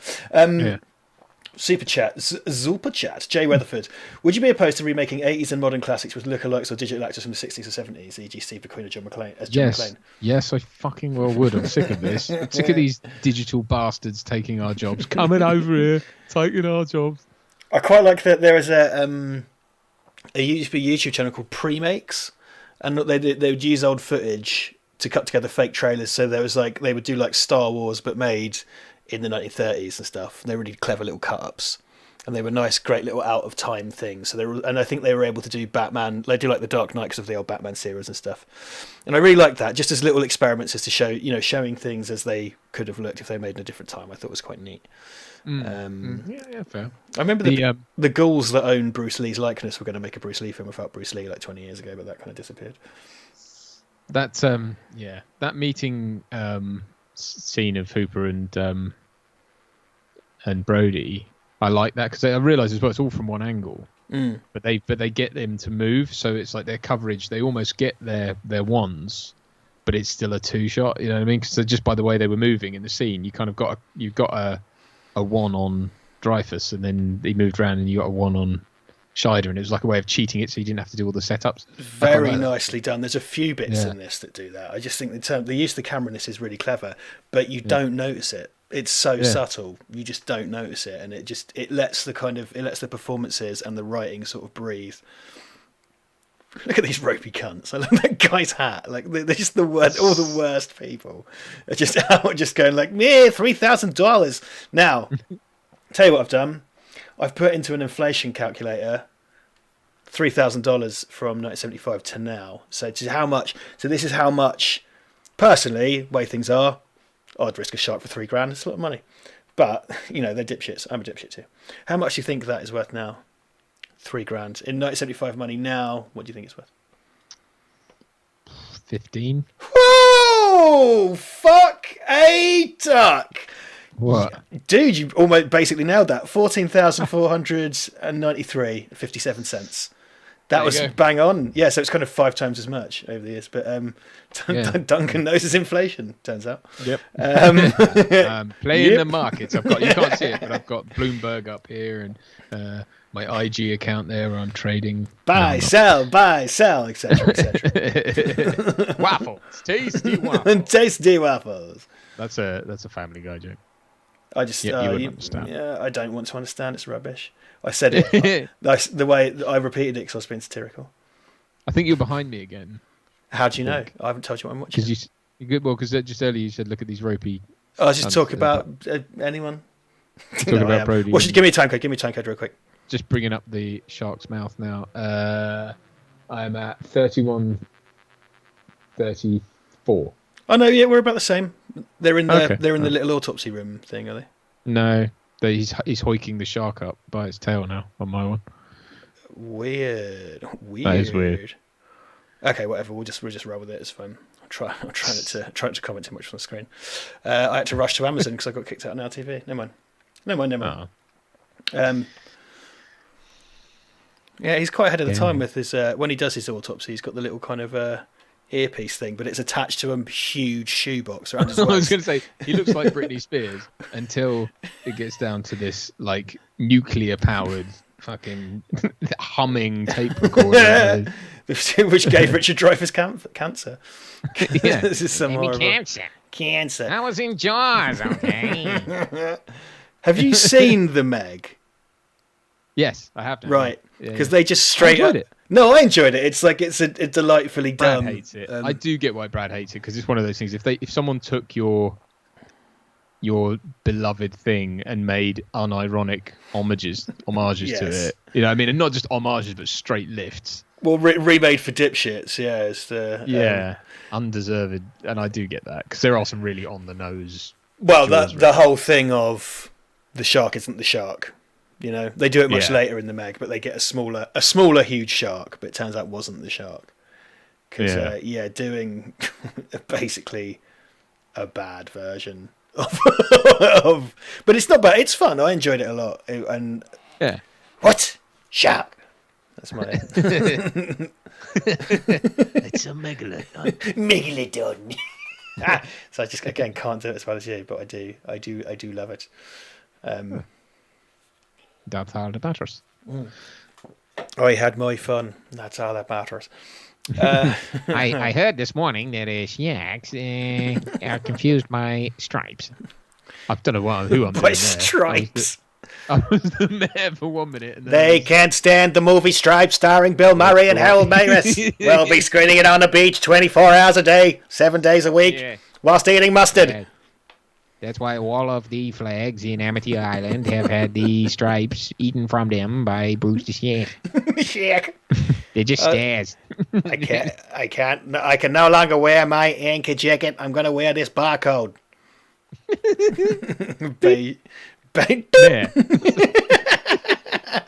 Unexpected item in the bagging area. Unexpected gobshite in the bagging area. Unexpected gobshite. I am Tesseract, representing fifth dimensional beings. Matthew McConaughey is in my jacket. A bookshelf in 40. Trivia. Jules referenced. Jules was referencing the film too. Matthew McConaughey wasn't actually inside his daughter's bookcase. He was inside the jacket of the mayor from Jaws. If you listen carefully, you can hear him shouting, "Murph! Murph!" 100 people just left. 100 people just left. I haven't read the novel, actually. I did mean to talk about the Peter Benchley's novel. Because this is one of these things. Well, firstly, because I understand what was removed from a big subplot removed from the novel. I understand, correct me if I'm wrong, is that essentially the local sort of mob are leaning on the mayor to make him keep the beach open because they're laundering money through the businesses on the beach or something. So there's a kind of... Yeah. So have you read it? Yeah. Good. Yeah. Okay, so that is correct, right? There's a whole subplot of it. Right, okay. Yeah, and then also the other sort of main plot is that Hooper has an affair with Ellen Brody. Which is and he dies. He gets killed in the cage. And the reason in the film why he doesn't die is because the footage they got in Australia of the shark getting tangled in the cage was so good they wanted to keep it in, but it happened when there wasn't. They were like literally putting little people in the cage to look, and it was a miniature cage, and they were so it would make the sharks look bigger. But a shark got caught in it when there wasn't a diver in it, and they rolled on it. But obviously it was an empty cage, so they had to sort of contrive a plot thing to say that Hooper got out, which meant he survived. But it does. I mean, I suppose when you remove the plot device of him having slept with Ellen Brody, he has less reason to die. There's less of a reason to punish him, I suppose. Yeah. Okay, that makes sense. Because Quint is just Ahab, right? That's his white whale. So that was like his destiny, basically. But it's kind of I don't mind it. I think it works in the film. And it just I suppose it makes the mayor slightly more two-dimensional just to make him being all about the money. But then it makes the pressure on him. You can imagine what the pressure is on him, during the height of the season, all the businesses that, he's been voted in. You could understand a politician being reluctant to shut things down. So I'd be careful if I were you, considering what's going on. No, I mean I'm not making. I just mean like from a character point of view. You could. I'm not saying it's just this. Yeah, no. He has his motivations aren't as rich, are they? But I suppose it's one of these things. If you want to focus on the. But do you need to know it? I mean, especially in a film, is it interesting to know? Here's why the mayor didn't want to show. It's like, well, this is one of these great examples with an adaptation where it's like you can complain all day, but ultimately it's fucking Jaws. Like we're still talking about it, you know what I mean? It's Jaws. Like it's not as if, getting on for 50 years old as well, which is a frightening thought. But never mind. Yeah. Don't think about it. Don't think about it. Of course, in the book as well, there is the scene where the shark has his monologue about the time that a boat crashed on top of him in World War II, and then he had to eat his way out of a pile of people to stop from suffocating. But no one talks about that. Of course. And also when the shark bites Quint, he sees written on the side of the shark, it says, "I'm the same one that was there then in the war times." It says it's tattooed on it. That exact phrase. Yeah. He has to read it. He has to pull the shark out of the water to read it. But yeah, that's exactly what happens. Exactly how it goes down. This is one of these things that's the root of my hashtag Billy Bullshit. Hashtag Billy Bullshit. This is the archive footage that gets used in Jaws of Revenge, isn't it? When or one of the which sequel is it where they use this? Some of it. Yeah, it's Jaws of Revenge where Ellen Brody has flashbacks of things she couldn't possibly have witnessed, like him killing the shark. And also the shark roars, doesn't it, in Jaws of Revenge? Yeah. Because of the flash bulb in a camera. It's all quite logical, you see. Wasn't there some? It wasn't like didn't Jaws the Revenge? They wanted to make it so it was like a voodoo curse or something that makes the shark. There was some extra shit they took out, some nonsense they took out. That's going to be like a curse, isn't it? Yeah, there's an implied thing still in the film. I think there's a certain, even in the score, there's a sort of implied kind of magic, voodoo-y, magic-y thing to it. But yes, that was originally supposed to be the kind of explanation for why. So Jaws would have literally gone to the supernatural. Jaws in space. Jaws in space. Jaws in space.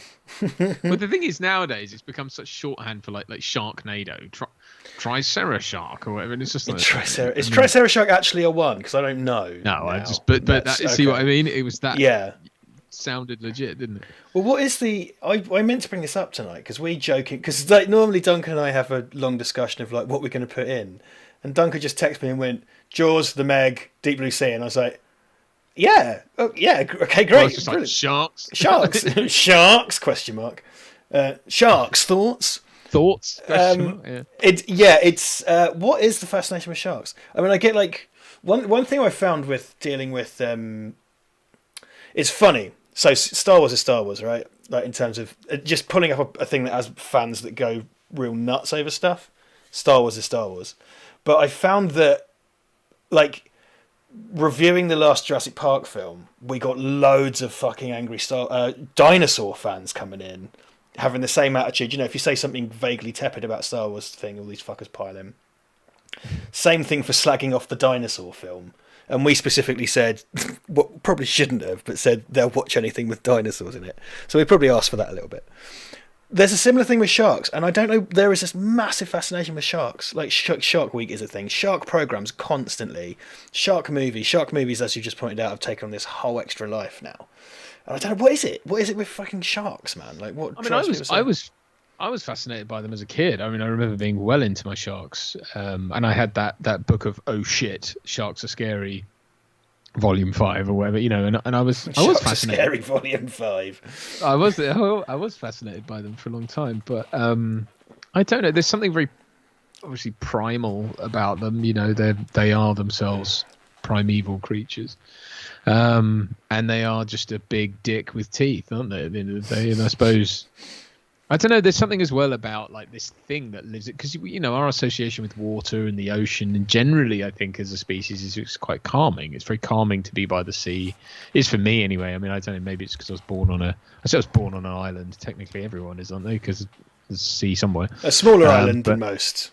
Yes, that's true. But I think you know so it's that sort of idea of this sort of tranquil thing that if you're in it and it's sort of, you know, it's like this thing that will just come and kill you supposedly. I mean, you know, it's not obviously that's not the reality of life, but then you do see the odd thing. Like, do you remember there's that footage of that surfer?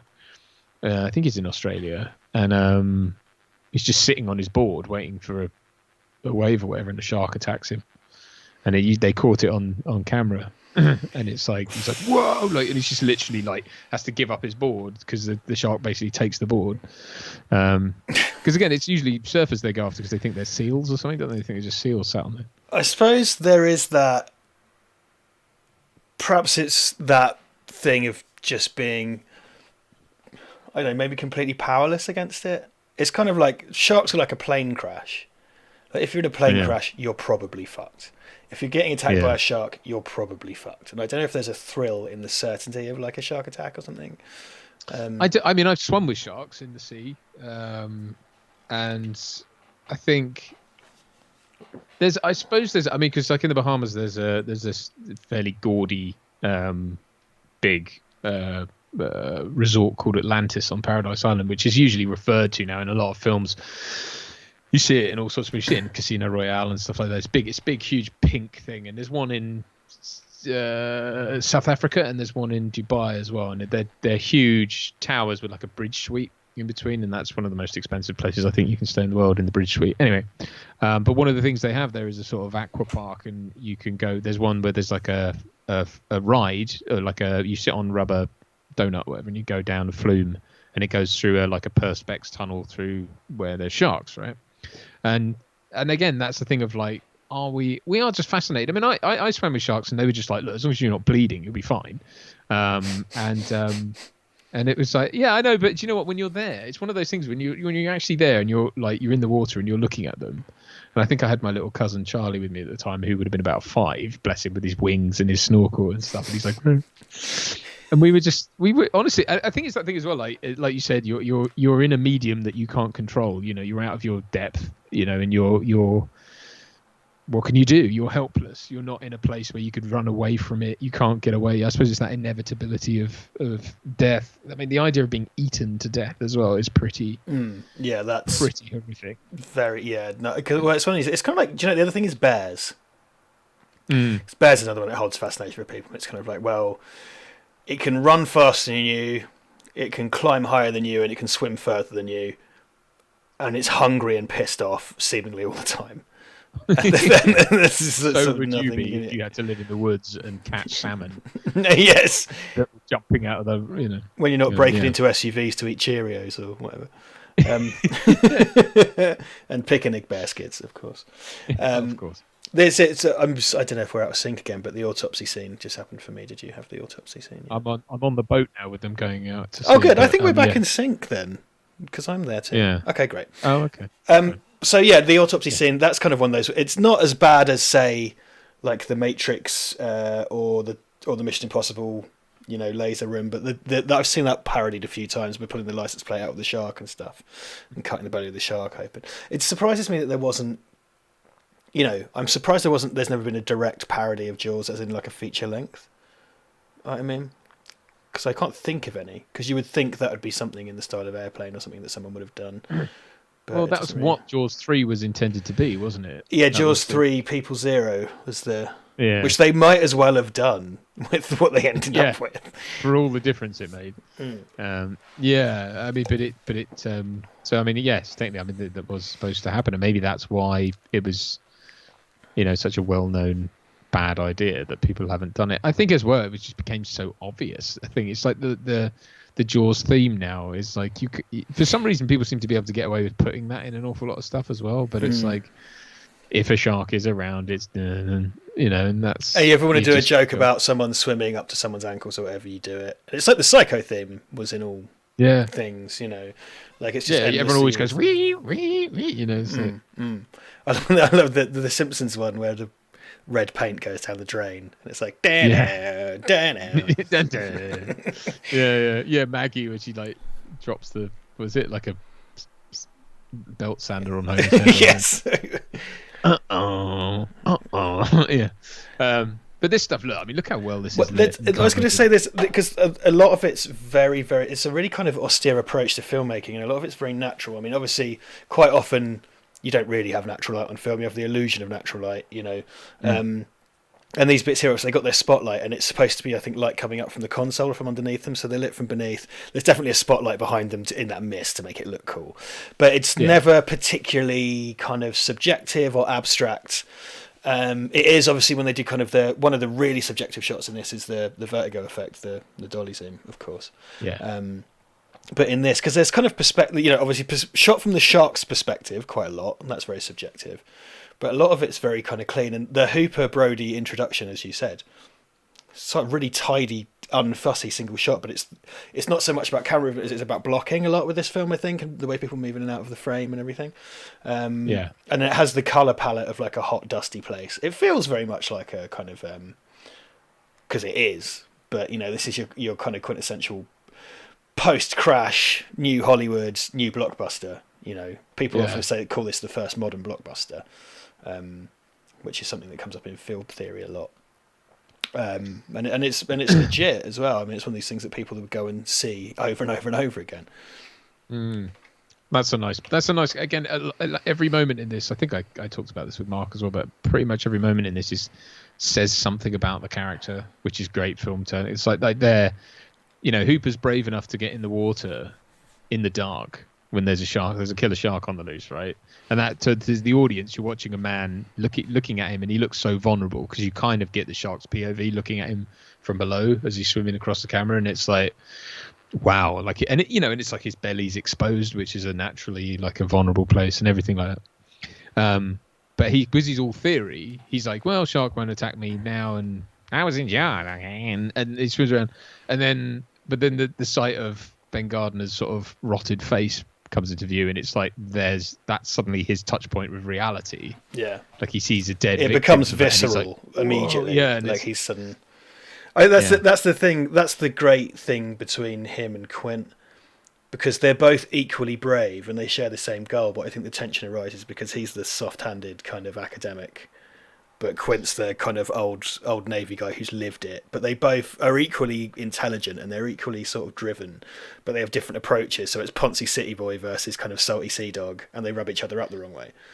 Yeah, it's the old like theory versus experience. And it's a great, and it's played out really well. And again, it's when they come to blows and they're in the shack, and he's like, "You got shitty hands, Mr. Hooper," or whatever. And he's like. I don't need this working class hero crap. I was in Jaws. I was in Jaws. That's the weirdest line in Jaws is when he says, "I was in Jaws." It's very IMDb trivia in the film Jaws. I mean, Dreyfuss. Again, this is the touch point for him.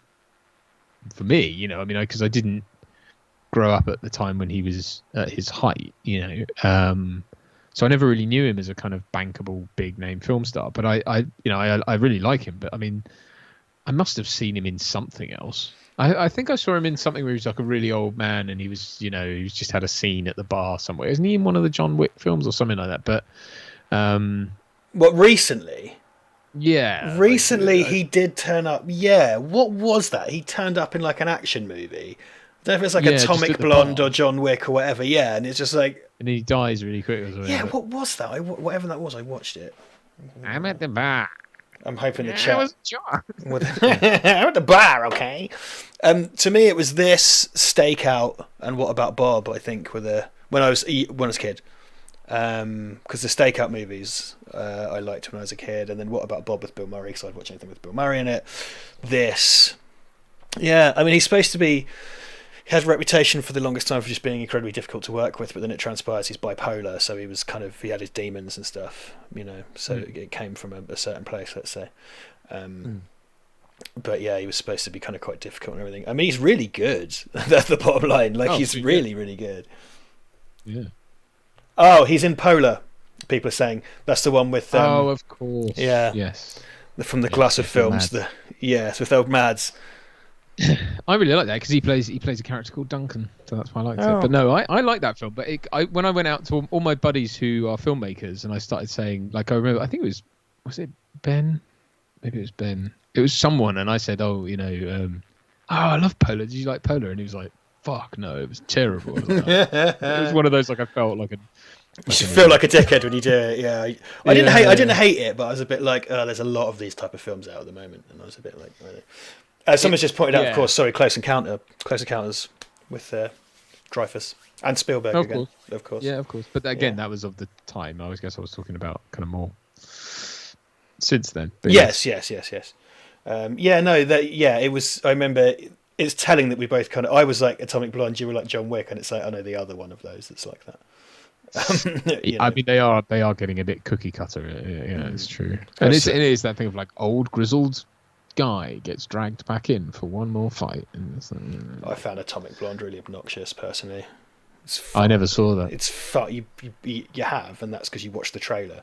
It doesn't offer. You'll never guess, right? But it's in the 80s. Oh. I think I've seen it. Yeah, exactly. So yeah. I like. I remember someone making a big deal about like, Charlize Theron couldn't kick a room full of like hardened dudes' asses or whatever, and it's like no one could. That's the point. It's wishful fulfillment, dipshit. Like what? Oh, that's amazing. I love that. Yeah, that's so good. Yeah, it's so true. I mean, like, obviously, like a model's a perfect 10-sized woman would not have even the body weight to go up against like a room full of dudes, but neither would you. Like, so what are you doing? Well, even Arnie could. I was going to say, peak Mr. Universe Schwarzenegger would be fucking shit in a fight. Because he would kill me. Like, I'm not mad, but like he's not trained to fight. Like, he's just huge. Like, what's the thing? Like, what's a kind of this persists really, and I think it's partially because he died, but there's this weird concept that Bruce Lee was magic. Like, and it ties into there's that kind of ancient kind of racist thing that Asians are magic it's been around for years, but it's like he wasn't magic. He was really good at the thing he did, but he wasn't like magical. And like even dragging the Bruce Lee story makes it like how he's like a bit magic, and it's like, well, no. And people looking back kind of say like, Muhammad Ali would probably beat him in a fight because he had more reach and he was bigger, and all that kind of. I mean, the thing that's kind of pissed people off at the moment is did you watch Once Upon a Time in Hollywood yet? Not yet. No, I'm going to. It's on Now TV. All right, well, I won't say anything, but you've heard there's a Bruce Lee. Yeah, I saw a clip with Bruce Lee and Brad Pitt. Okay. Well, I won't say anything then. But Bruce Lee has Brad Pitt's baby. That's not true. There's another dude there. Like, there's I think a TV crew there, and the guy has like a huge radioactive box around his shoulder. Are we sure this is safe, Charlie? Yeah, sure, why not? Why are you behind that lead-lined window? My teeth are falling out. I forgot it actually does the broadcast, doesn't it? It's one of those weird things. I always find this really jarring when they do it in film and the TV broadcast is shot on like 35mm film. It's like, no. Yeah, no. But it depends, because some films switch up formats and stuff like that, and I think in the 70s you could get away with that really. I think we're a bit too kind of hep to that now. Ken King, who through sheer alliteration and the first name Ken is a dirty shitter, says, how about The Fly 1986 watch party? We put that on one, didn't we? Put that to the vote. We did. We put that to the vote. I'm up for it. Maybe we'll think about. I think maybe we put that next to The Thing and something else as remakes or something. That's right. Yeah, I think it lost to The Thing, but I mean, maybe we should do another best of the rest. I tell you what, actually, I meant to raise with you, and this is something I've got no problem raising publicly. October's soon, so maybe we should be thinking about horror stuff for the ballots, and that would therefore include The Fly. Yeah, very good. There you go, Ken. Crap in peace. Crap in peace. I just talk about Spielberg for a bit because Sam has asked, would you say this is Spielberg's best film? If not, do you have any favourites? And for shits and giggles, what do you think is his worst? He's like I said, he's done so much. I mean, that's the thing with Spielberg. Like, because I'd say something like, none of them are badly made. I think it's a case of just them not having good scripts or whatever. Like, I really, really like Minority Report, for example. I really like Philip K. Dick's stuff. Like, Schindler's List is immensely powerful. So Saving Private Ryan, really. But like, I really like Minority Report's a really cool sci-fi yarn, which I'm absolutely all for. I really cannot stand Crystal Skull. It's an awful film. This is a deeply awful film. Yeah. But it's not badly made, it's just a shit script. So, I don't know. What, you got any thoughts on that? No, I think I agree with you on that. I don't think... I've not seen all of Spielberg's films, but... so fucking many of them. I think it's...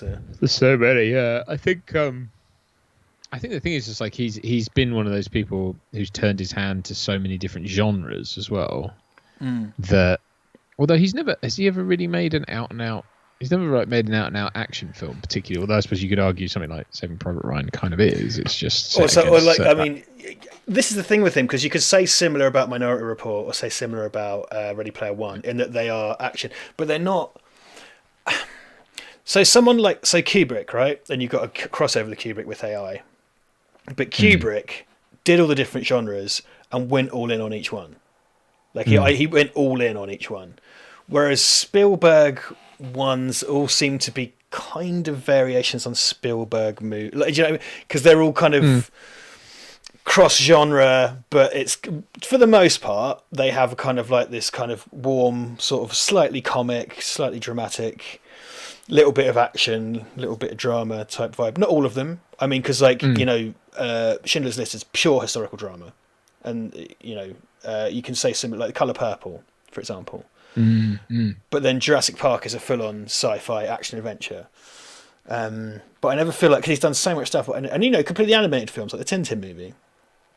But I've never really felt like he's gone both feet in the way Kubrick did. I don't know. Yeah. Munich is a film that doesn't get talked about all that often, I think. Yeah, that's an amazing film. I really. I met I can't remember the guy's name. When we were out doing Icon last year, we spoke to a lady who worked with Robert England, who I can't remember her name either. Her husband's father was killed at the actual Munich Olympics. Wow. When he was a little boy, and he played his own dad in the film. Wow. Okay. Yeah, and that's amazing. He really, really lovely couple as well, by the way. Not that I can remember their names. They invited us into their home and made us feel welcome, and we shot an interview there. Forgotten their names because I'm an awful man. But yeah, he played his own father, who was killed when he was just a young boy at Munich. He was the coach of the Israeli wrestling team, I think. Okay. So I could find out were I to look properly, but I just sat here Googling away. Seems a little bit disrespectful, so we shan't be doing that. What I like about films like that, though, is that it is highlighting something that, yes, it's just, it's known and it's historically significant, but I think Spielberg's very good at shining a light on certain things that perhaps, weren't. I love that shot of the guy getting dragged off the boat. Yeah, it's great, isn't it? That's probably the best shark shot in the whole thing. The Stampede stuff's really good as well. Like a depiction of hysteria from a ground level is so nicely done. Yeah. Sorry. No, not at all. No, so I'm derailing myself then. But yeah, no, this kind of like picking out historically significant stuff that I think, were it not for Spielberg necessarily shining a light on it, would have kind of gone underspoken about. And I think, someone like Christopher Nolan is sort of trying to do certain things like that as well at the moment. And, but from a very different, with different eyes and a different sensibility. But, yeah, I mean, it's hard to, I mean, look, Spielberg's, the worst you can say about any of his films is that some of them maybe don't hold your attention. Like Bridge of Spies I really liked, but I think it was a bit slow, even by his standards. So I get that's the point, and I it's not lost on me, but I was a bit like, we have the word, I don't want to go watch it. We have the word Spielbergian, and it's something that comes up all the time, and I've talked with Brad about this before, and you about how that was kind of, they tried to package that into the Amblin sensibility, so when they were making like Batteries Not Included, and then Joe Dante puts his own stamp on things so beautifully, and I don't know if Brad's still here, but he'll go into bat on that one. Like, they were still, like, Gremlins and stuff were still sold as kind of Spielberg adjacent films, because he produced and everything. Sure. He was trying to capturing that kind of like that cheeky family vibe.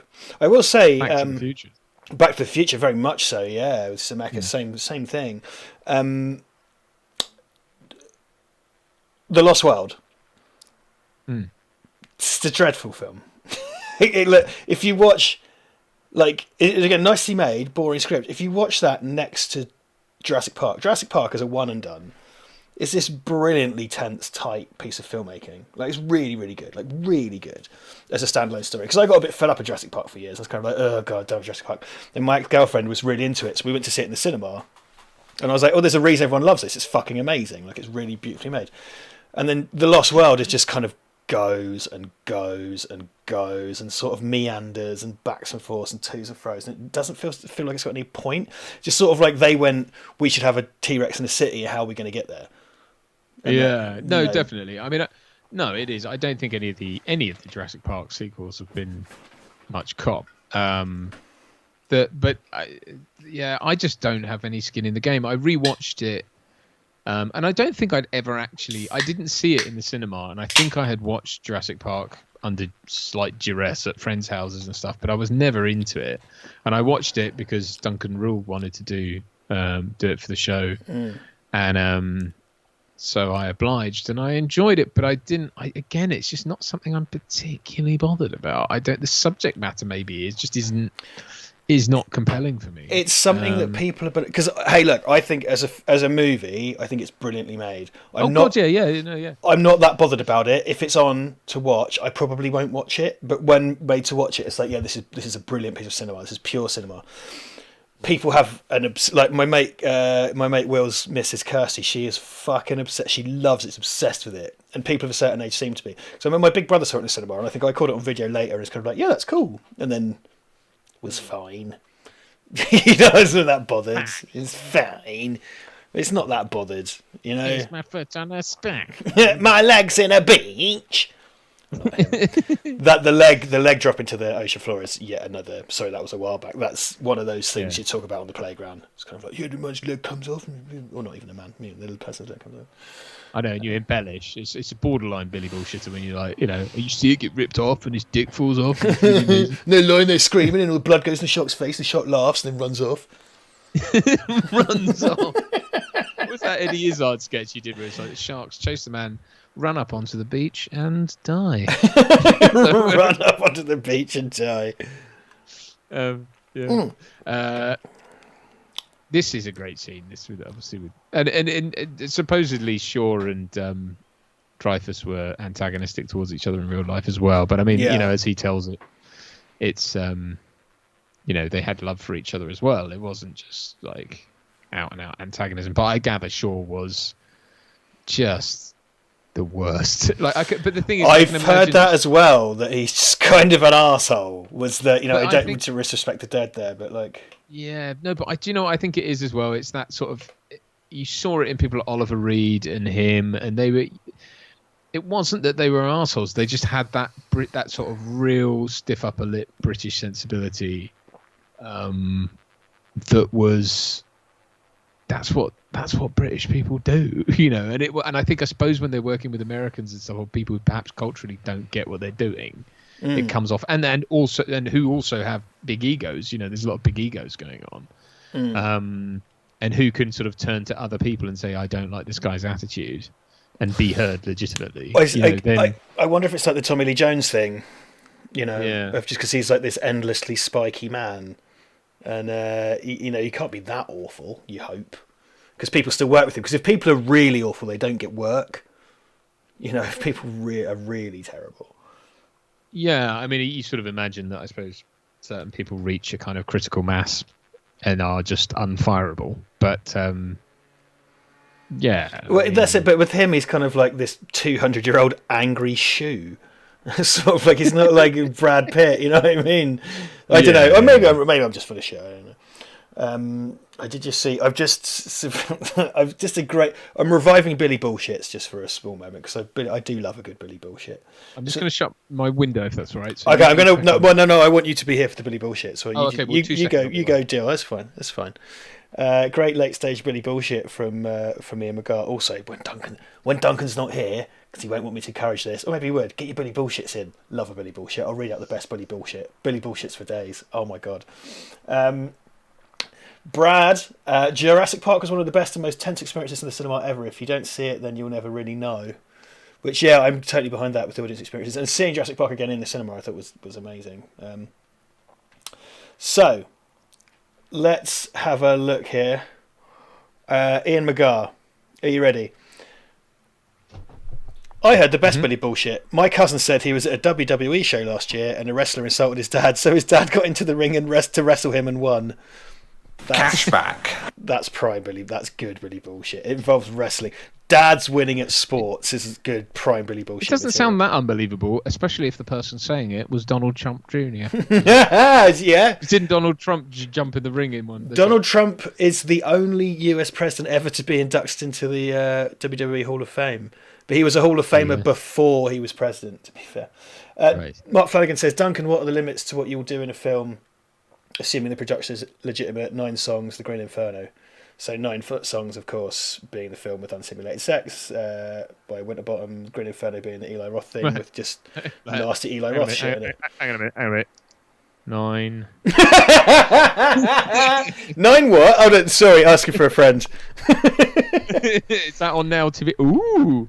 That's right. Californication's on Now TV. I could get enough. I've seen. I've seen 9 songs. I've seen about 7 3-minute segments from 9 songs. Dirty. Yeah, dirty fecker. So that's quite an interesting question. Yeah, because I mean, obviously there've been a number of mainstream films with unsimulated sex, and obviously when you're doing like a Michael Winterbottom film, you see where that happens. So, and then there's things like Short Bus was another one, and then Green Inferno. That's in the Eli Roth vein of horrible violence and grimness. I think it's Cannibals. Yeah. I mean, there are. Yeah. To be honest, I mean, I would not obviously have unsimulated sex on camera. That's porn. Unless it's with my wife, in which case it's fine. Fine. As long as she's down with it. No, I'm not. I wouldn't do that. I don't think it's necessary. I think there are certain things where I just think, needlessly salacious stuff and things that don't serve the filmmaking or the characters, that are just there to titillate and be, whatever. I'm not. I very quickly switch off to stuff like that, and I don't want to make films that just for the sake of it, And I guess I'm lucky in a way. Like I'm at a point where I won't take any job that comes across my, desk. I don't want to. I want to be more choosy with what I do. I think that, for example, I think there is space to have, for example, unsimulated sex in mainstream films. How you handle it is... You would say that. I've got a film coming out. No, I think there's space for that, and I think if it's done tastefully. However, I personally wouldn't ask actors to do that, and I wouldn't want to be a performer in that situation. It's not something I'm ever interested in doing. I think there's probably room for it. It crosses all sorts of lines, but it crosses the line from acting to doing, literally. And I just, if you're trying to tell the story of 2 people having sex, you don't even need to see simulated sex, really. I mean, it depends. Sometimes I can see a need for it, but it's like, what's the film Antichrist, with Willem Dafoe and well, that's what Lars von Trier does. But yeah, that's no, it's sort of like a willy going into a fanny really slowly. It's like, I get that they're having sex. You didn't need to show. And then Lars von Trier is an immensely overrated hack. It's one of the. That's one of. I'm very open-minded, obviously, and to all kinds of cinema. Lars von Trier is a pretentious, overrated hack, and I think the films are clinical and boring, and there's not enough unsimulated fucking in the world to keep me interested. I'm sorry, I thought The Idiots was boring. I don't get it. I've never got the Lars von Trier side of things, and that's basically what he's known for. And he come up with that Dogma 95 bullshit, which he then breaks himself wantonly. It's putting yourself forward as having some kind of code. What a load of dog shit. It gets no truck with me, man. Gets no truck with me. But hey ho, I can say that, I guess. But someone said. So yeah, I mean, I would. Yeah, in answer to your question, yes, there are. Would you? Doug Wonnacott says, would you shave your head to star in the Richard Jackson story? That'd be a very very weird film. because I like the idea of like some kind of fit of deranged narcissism. I cast you as me, but then I have to get someone else to play you. It's sort of like get you to shave your head to play me, and then I get someone with hair to shave their heads to then play. No, wait, someone bald to wear a wig to play you. Yes, yes. That's famously the so Lloyd Kaufman of Troma is very public facing. And he's done all kinds of TV shows and stuff. And he had a partner in crime called Michael Hertz who used to do stuff with him. And Michael Hertz was quite body proud and kept fit, and used to go to the gym and stuff. But he hated being public appearing. So Lloyd Kaufman hired like a massively overweight, slobby man to portray him in public appearances on TV and stuff. It's a great little sort of like, you know, a great little troll between mates that makes me happy. I love all this stuff, all the like the creaking of leather and the, you know, it's sound design. And when he rips the thing off the beer as well, rips the ring pull off the beer. Yeah. Like that's like it has the crumpling of the can, and then the crumpling of the polystyrene cup, and I like how Ellen, before they get on the boat here, Ellen's kind of coddling him. She's like, "You've got the zinc for your nose, and you've got your Blistex and stuff." It's like super. Yeah. She's kind of mothering him as she goes, and just like I like as well, the depiction of it's really difficult to be out at sea. You can't just go and do it. So immediately you see Brody like fucking up, like because he's the fish out of water in this stuff. Because again, Hooper and Quint have more in common than they have differences, because they both know how to behave on a boat and how to seafarer stuff, whereas Brody, even though he's kind of a big dick on the shore, like he's nobody out at sea, you know. Well, that's often a thing in film, isn't it? I mean, firstly, there's, like you say, there's the people who are antagonistic towards each other because they're so close to each other, not because they're so different. It's where they differ that makes them so, like, you know, oil and water, but they are still very much the same thing otherwise. And so there's that, but then there's the thing that often happens in films. So when you put them in a position like on a boat at sea, which I, thanks to my dad, I have been on a boat at sea, much, you know, probably the same sort of size as that boat, and like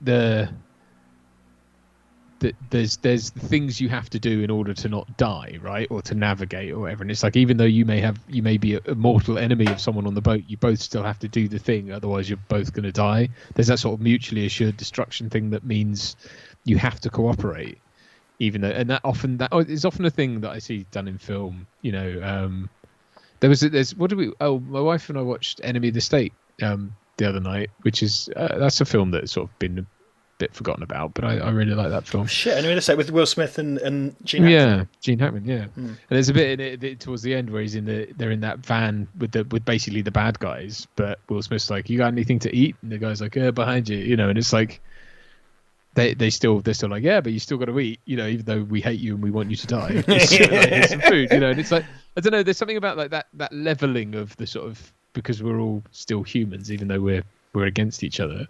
I don't know. I made a pig's ear out of saying that. No. The fishing rod, because the whole thing here, like, there's so much fucking danger at sea, and like every bit on these scenes, like, because obviously when the shark drags the boat around and stuff, but this fishing rod looks absolutely lethal, and not to the shark. You know, the way they have to strap him in and stuff. It's just like, fucking hell, something so bad can happen. Well, and it's like you say, it's that. I mean, there's stand-ins for the characters for a start, because obviously it's a very old fishing rod that has to have like water pool that poured over it to cool it down. Like the spool literally runs so fast he's having to pour water over it. And but then Hooper's stuff is so tetchy and scientific and cutting edge that you can't. I mean, even though it's like gas canisters won't just explode if they fall over, but you know, the idea is that it's so modern, you've got to be really delicate with it because it's not tested to destruction. And so you kind of got that. but again, like you say, they're both achieving the same thing, albeit like with Hooper would argue, Quint would argue that his is best because it's tried and tested and true, chief, and don't know none of that newfangled crap. And well, his is kind of tough but rather crude, whereas Hooper's is very delicate but extremely detailed and reliable and sensitive. But you know, and they all end up at the end of the day, they all end up on a broken fucking boat sinking in the ocean. I just God, my friend. Sorry. So I was just going to say that shot there of him up the crow's nest looks quite telegraphed because it's at an angle and it looks like it does when it's sinking. And I was like, oh, that's quite foreshadowing. Okay. Sorry, go on. Your friend. Well, my friend's mum lost her thumb in a rigging accident on a boat. Up her bum. I hope he's not. She's been unable to hitchhike for over a decade. You monster. No, it's only one thumb. And that's not funny because that would ruin your life, I think. But of course, it would ruin your life. It wouldn't ruin your life, but it would be make things very different. She lost her thumb in a rigging accident because something hadn't been properly attached when she was adjusting, and the rope took her thumb off. Like, fuck! Can you imagine? Like, Jesus Christ! I heard a thing recently about like there are dog walkers who've had their hands degloved or partially. Not a nice phrase. Not a nice phrase. Never Google degloving. No. So hold on. Sorry, I didn't. So the dogs raced off with the lead, and they've been holding the lead, and it's like a cheap nylon lead or something in it. Yeah, it can. Yeah. Just imagine like a tiny person with like a massive like Alsatian or something. Yeah. Well, I got this ring, and I used to go rock climbing quite a lot at the gym, and always has to come off because rings are terrible. If you snag a ring on something, it will just have your fucking finger. And it was always advised to take rings off of the climbing wall because you can snag it on one of the holds and just fucking rip your finger off. Rings have to come off in the Bahamas as well because of barracudas. I can't remember. Dad would probably remember if you're still there, Dad. But I don't know if we knew someone or we knew of someone there who'd lost their ring finger to a barracuda attack because it basically light glints off jewelry and looks like fish scales. And because barracuda are the way they attack is they sit far away from things and then they just go for it. If they see glinting things, they assume it to be fish and they just charge at it and eat whatever it is.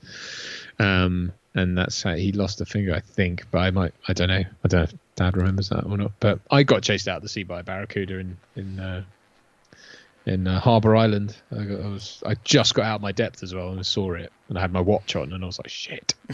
Fucking hell. I was covered in glitter at the time. Mark Flanagan. $5 super chat from Mark Flanagan.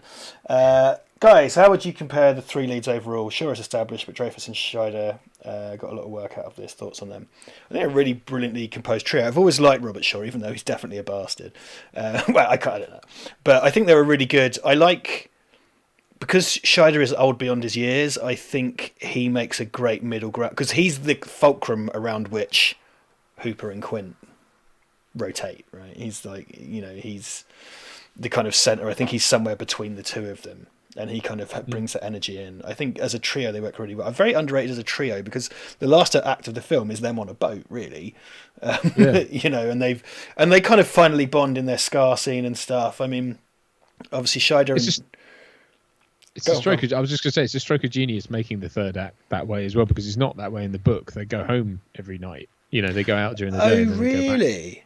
Yeah, so it's that's the thing of the film, to keep them out at sea, and it doesn't make any logical sense when you think about it. It's like they didn't need to go to sea. The shark isn't like a million miles off the coast. That's the point. It's attacking people on the So it's like, but it is that Captain Ahab story. It's that thing of they have to go.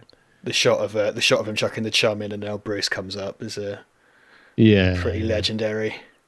And actually, I love the way he springs. It's like he's like a plank on a bit of spring. He just goes doink in front of the shot. Really good. And the look he sells it. The look on his face, absolutely sells it. He's still got I love that.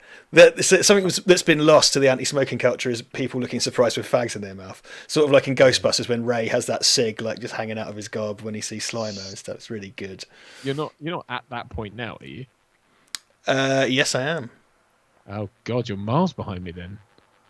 I don't know how that's happened. I'm at shooting thing with barrels now. Shit. That's just about now though, isn't it? I don't know where you are. I've skipped ahead now. It's fine. We're going to go on your time code. We're going to Duncan's time code. Oh, sorry. Yeah, it's fine. No, you're ahead. You're ahead. What's your time code? Just out of interest. Not that I don't think it marries up, does it? But no, sorry. 12140. Okay. Yeah, I mean, guys, if you're trying to sync Amazon Prime and Now TV at home, don't do it. It doesn't seem to work. It's like crossing the streams. Yes, don't do it, man. Don't do it. I like the obviously barrel. And the voice of the shot. Shaq. I can't. That's my. I just can't do the Vulcan low Shaq. Like I can't do that. Like it's such a shame. I wish I could. I'll stay down here and look for Natalie Wood. Oh my god! I mean, I can't really say too soon, can I? Not really. Sorry. That's one of those things that happened not like in our life. So it's okay to joke about it. It's like a bit like JFK shit. You just get away with it. They kind of do a sideways reference to that in Once Upon a Time in Hollywood, which is I'll be interested to see. Very interested to talk to you about that. Perhaps we should do a video about that. Once Once Upon a Time in Hollywood. They do a kind of reference to the Natalie Wood thing, sort of, but I don't want to say anything. Oh, okay.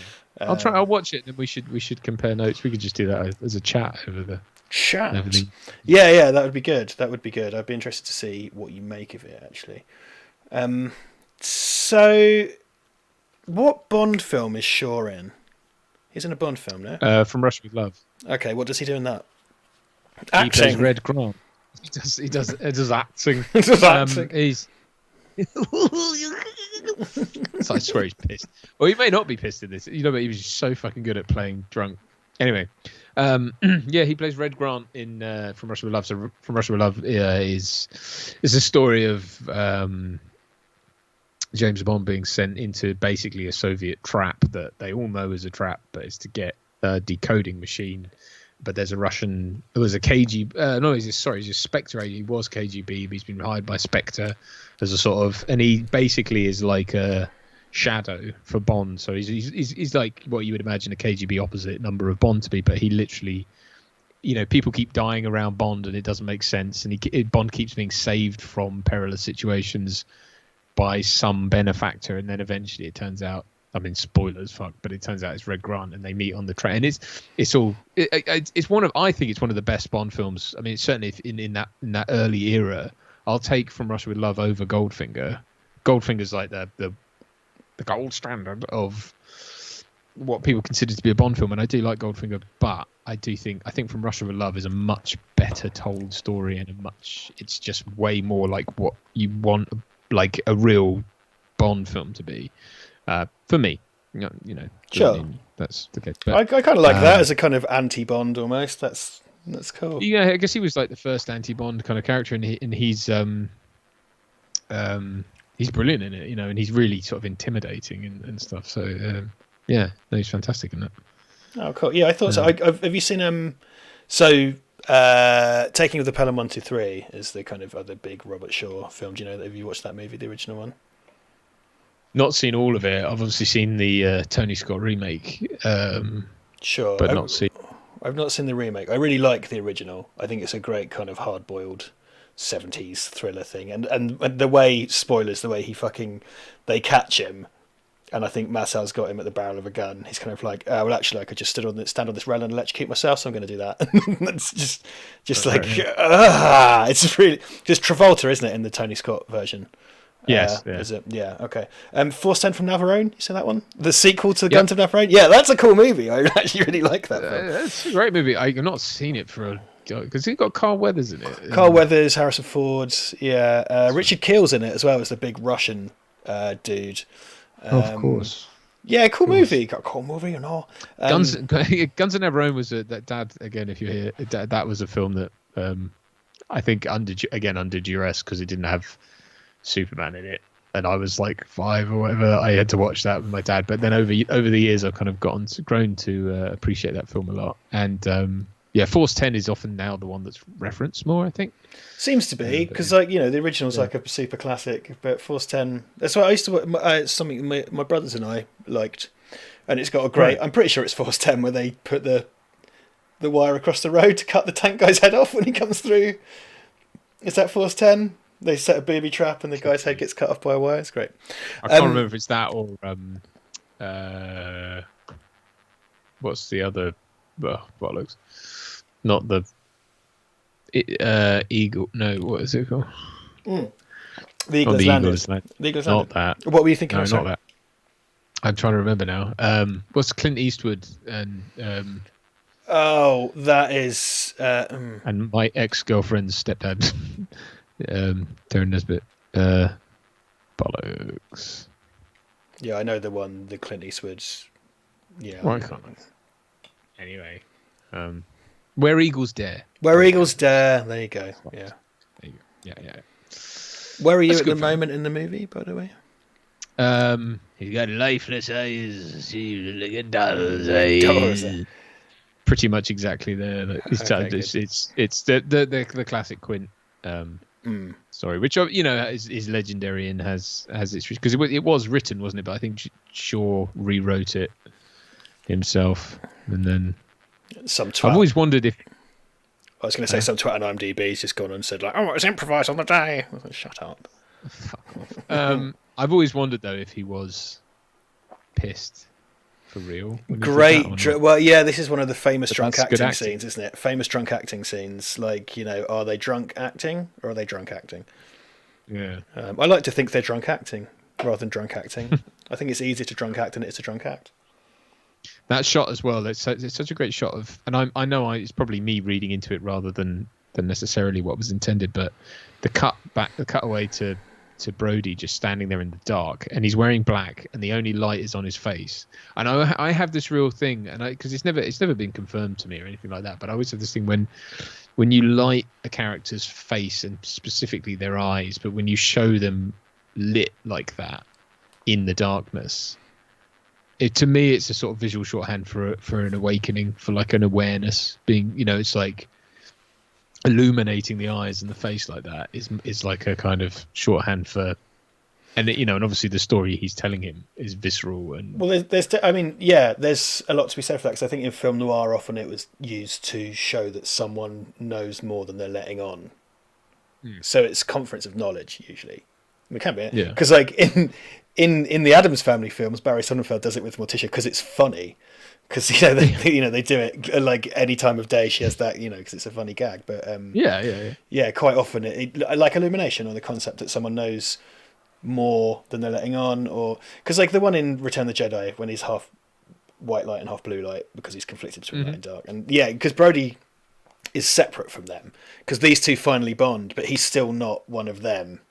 So he's in a separate. Yeah. They've got their two, and he's got his one, and he's kind of in his tactical turtleneck. It's sort of in the shadows and stuff, and illuminated from one side. I mean, it's a single point of light, very basic point of light, and then the background's kind of silhouetted and stuff. Whereas these guys are kind of lit from above, and when I like because obviously Shaw does this kind of immense monologue, and Dreyfuss is in soft focus when that scene happens. He's just sat there looking at him, just watching it happen. And then they kind of cut, but black size. I think it's that moment for Hooper's character, isn't it? Where he's like, because he says, well, not Hooper's character, the character of Hooper. I hate when people do that. Hooper's character. It's like, well, Hooper wasn't playing a character. unless it's a film about a screenwriter. Yeah. Anyway, there's that. That's when it's that moment when he goes like, "You were on the Indianapolis," and it's like, whoa. And then suddenly there's this like flood of appreciation for Quint and deference. There's suddenly a deference to him from Hooper that wasn't there before. He stops sort of railing against him because he's the old guard and he doesn't know what he's talking about. And experience, blah. But I've got fancy equipment and learnings. Learnings, yes. This is funny as well because this night scene doesn't make an awful lot of sense because it's like they were at their table and they've got their dinner plates and stuff, and it sort of implies that it's early evening. But then when the shark starts attacking the boat, we fairly quickly transition to morning, don't we? It's the classic. It just jars me. You see it in so much stuff, like the shit day to night transition or night to day transition. I really hate. It's kind of like, oh, the sun's up because the action's here. Something like, okay, yeah. But it's great when they're sat there singing. Had a little drink about an hour. Quint clocks it way before they do. It's a good few beats, to be fair. But like he's singing it first, and he just kind of cools off and looks to the side. They're still singing, and they clock it a bit too late. So I think it's after the smacks the boat the first time, then he kind of turns around. Yeah. It's great. It's funny because they do this scene does a lot of the submarine tropes. And the thing is about submarine films is like in a boat, the worst case scenario is you're going to end up floating in the sea and drown or die that way. In a submarine, you just fucked. You're just fucked. Something goes wrong, you're just fucked. Like on the kind of boat thing, you at least have some kind of chance of rescue and stuff. But this uses a lot of the language of kind of submarine movies, in that the lights flicker, the rivets pop out the side of the boat and stuff, and all that, and it creates that feeling of claustrophobia, which is reversed when the daytime comes. Do you think it's another sort of Spielberg thing about visual representations of pressure? Like having things popping out. Yeah, like everything's kind of just held together, like really tightly and everything. And this stuff as well, like because it's very natural light. Like because we've come to expect that the evenings are just blue floodlights, and that's not a thing. Use that. I use that because it works and it looks good. But like this, when it's dark, what I like about this is when it's dark, it's actually dark. Yeah, that's true. Like so you got and obviously, like, there's a slightly irritating transition. Though, to be fair, there is a dissolve, actually. There's a dissolve. Yeah, I was going to say, it's not that jarring, because it does sort of imply the passage of time. And also, they're fixing things still, so...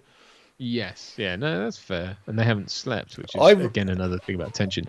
That I noticed, sorry, just before, like, when he came out with that rifle, was that a Garand? It looked like a World War II... Oh, I don't know, I didn't pay enough attention, I don't think. I think it was, which is obviously a nice sort of... So sorry. I was just going to say I got that wrong. I remembered that the whole scene plays out from them, but it doesn't. You see, because the whole device set up with the barrel is you see it fucking off. The shark fucks off, and then they're left kind of because the shark's done. The madly intelligent shark's done what it needs to do for now, and then it buggers off. So I was right. I was wrong.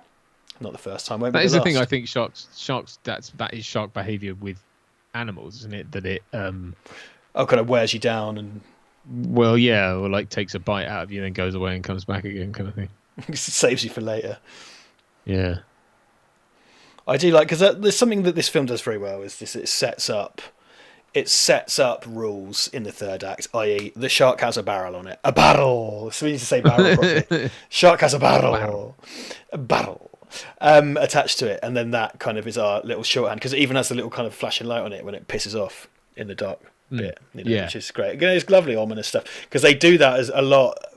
There's when they first put the barrel on the shark, you see the orca in the far distance, and then we get closer with the barrel submerging. I still think that's a great. The rope pings through his hands and cuts his palms. I love this bit where he has a go at him, and this is something I've put in characters before where he goes, yeah. It's like, yeah. Like just utter and he's lost the plot as well because he's got his headband on and he's just gone native, right? It's that sort of costume shorthand for he's gone mental. He's tied something around his head.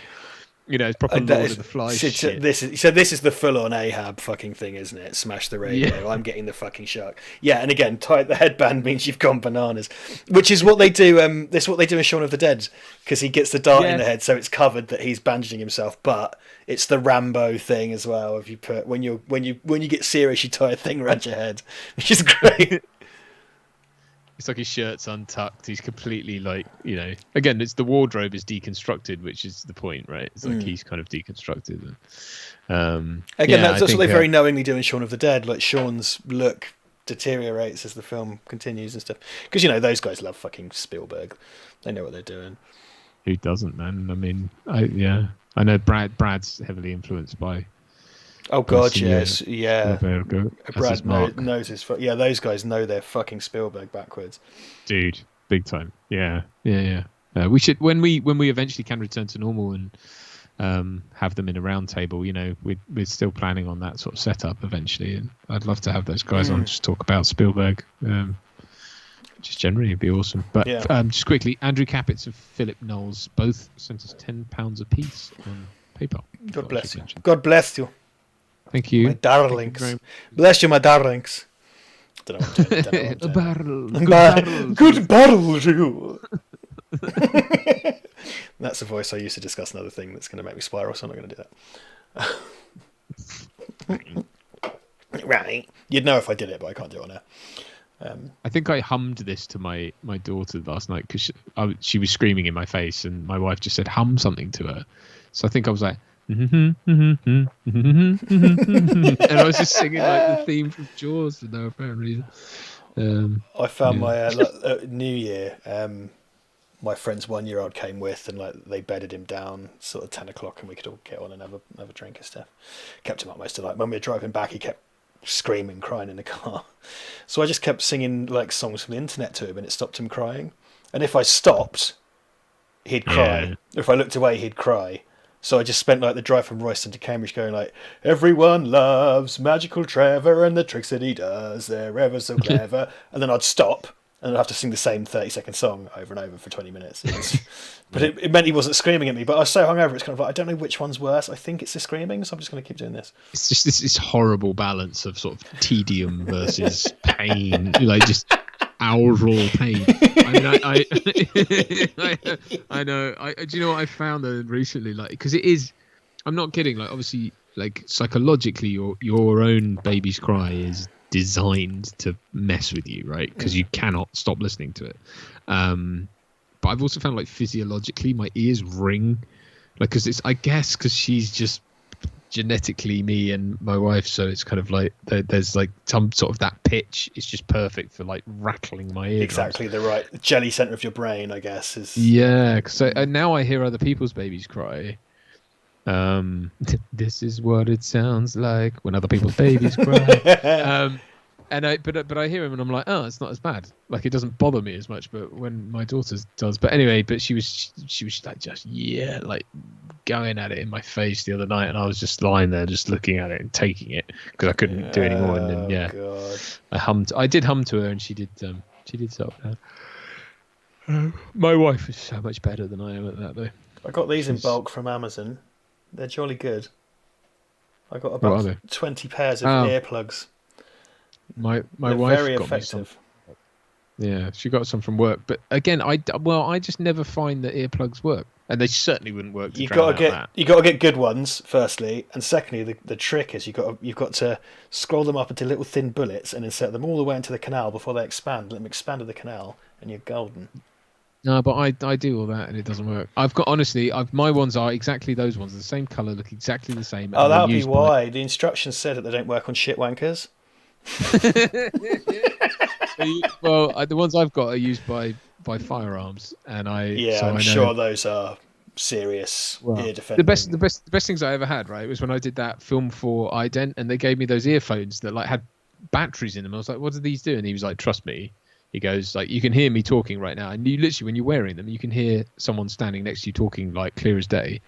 But they literally have a thing built into them so that when there's a loud, like if there's a sound wave that's basically explosive, it cuts it out. It just does it in real time. And I was like, what? And then when you fire a gun, you can't hear the gunfire or whatever for like a gunshot, and it can cancel it immediately.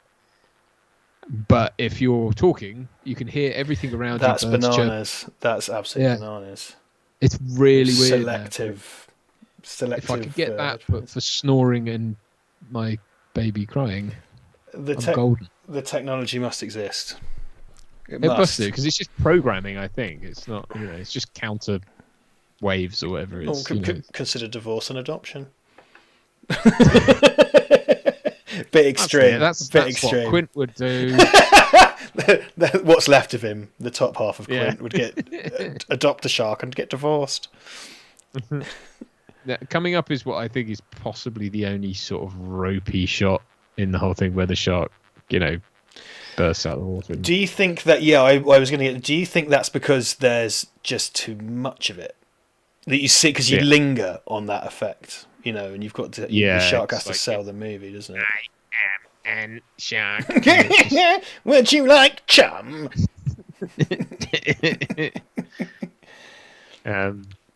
It's very subtle, by the way, how Brody loses his glasses, which I really like, because it's something that kind of you don't really need to show in detail, but the barrel flies past and just clips him off his face, and it's blink and you miss it, and it's like you don't need to show it. The boat goes to shit. Like you could have had, but it's a really and quite a good in-camera thing that has to happen where it comes past and clips his specs off, because it has to then put him on the back foot because his vision's impaired. He's on a sinking ship, and he makes the shot without his specs at the end of the movie. Well, I was going to say, are we saying something there much akin to the kind of use the force, Luke? Kind of like it's like rely on yourself more, rey on, your gut instincts. It's this takes place in the Star Wars universe.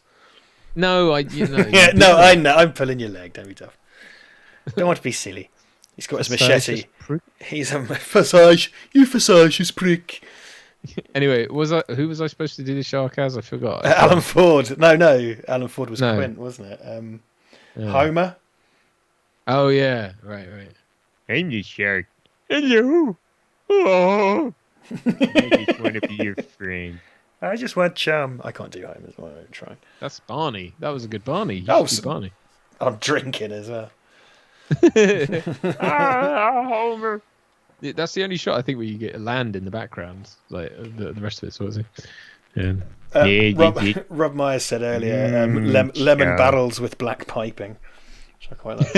Very good. Very good. Where was Sam asked, what do you guys think about the shark's design? A lot of people say it looks fake. I think it looks as good as it was going to look in 1975 on this budget. It's not necessarily aged well, but I think the film is so well made that it doesn't really affect it. I don't think it troubles the quality or the effect of this film particularly. Well, I think, isn't it? Is it Commode or whatever he says? It's the shark film that's not about the shark or whatever, and it's like, so in a way it doesn't matter. It's kind of like, if you're sitting here going like, shark wouldn't do that, or like that looks rough, it's kind of like, well, you're missing the point of. Look at that! You've pissed the shark off. Face. His face. Look at Shaw's face. It is not like his performance is fucking amazing. There's a reason we all remember it, and it's just a great. Yeah. I love his costume and his hair and his big mutton chops and stuff. It looks fucking awesome. Farewell to you, fair Spanish lady. Fair Spanish lady. I might add him to. I drew Charles Bronson last night on the video game stream. Maybe I'll draw Robert Shaw next time. Yeah, I called him John Deathwish because I couldn't remember. He's called Paul Kersey. But I dedicated the big window in the video game stream to MS Paint, and I sat there drawing Deathwish as Bart Simpson would call him, Paul Kersey. Yeah, so maybe I'll do Quint next time. I thought it'd be nice to do more of those streams and get together an MS Paint montage of cool characters from movies. Yeah. Quint's so fucking. Well, again, it's the Ahab thing, but he's just one of these. I love his derangement, and Shaw sells it so well. Yeah. It's that redemptive thing, isn't it? It's like, if I can take this one bastard down, I'll finally have avenged all my, my shipmates on the Indianapolis. It's the, that's it. Because his whole thing is, his whole shack is adorned with shark jaws, and this is it. This is his white whale. This is the big one that he wants to take down. And yeah. Great. And do you like the foreshadowing, like when he sticks the machete in the gunnel of the boat, and it's like, obviously that's there. It's done. There's a lingering shot on it, just sort of quivering in the wood, and it's like, okay. I mean, I'm not sure what that's supposed to mean. Obviously, it's telling the audience that it's there, so that when when he grabs it later on, there's precedent. Well, again, it's great. There is kind of little forensic details in this like that, and again, the glasses coming off is one of them. Little split-second bits that actually have cause and effect and pay off and stuff. I like this bit because he's sort of buttoned up again. Quint, like he's kind of back in his. Sure. It's a little bit like that feeling when you wake up in a strange house after a bit out on the drink. Suddenly, he kind of the oxygen floods back in the room. And he's looking around the bridge of the ship, just like, oh yeah, oh yeah, this is my boat. Bollocks. Well, and also he's like, he's finally this sort of final moment where he's like, "Can you really kill him?" It's like he's having to defer to Hooper. And Hooper's the last hope, isn't it? I love that shot as well when he's like, "You got any better suggestions?" And then it cuts back to Scheider, and it looks like he's about to answer him, and the cage just comes up in front of him, and it's like, "Oh, right." You know what I mean? Like, I love that reverse shot. Like he's gonna say something, and it's like, "Oh, we've already cut forward in time. He's already gone, yeah, whatever." It's a sizable chunk of the movie, this as well, because it's a good 45-minute stretch at this bit, I think, or 40 minutes. Yeah.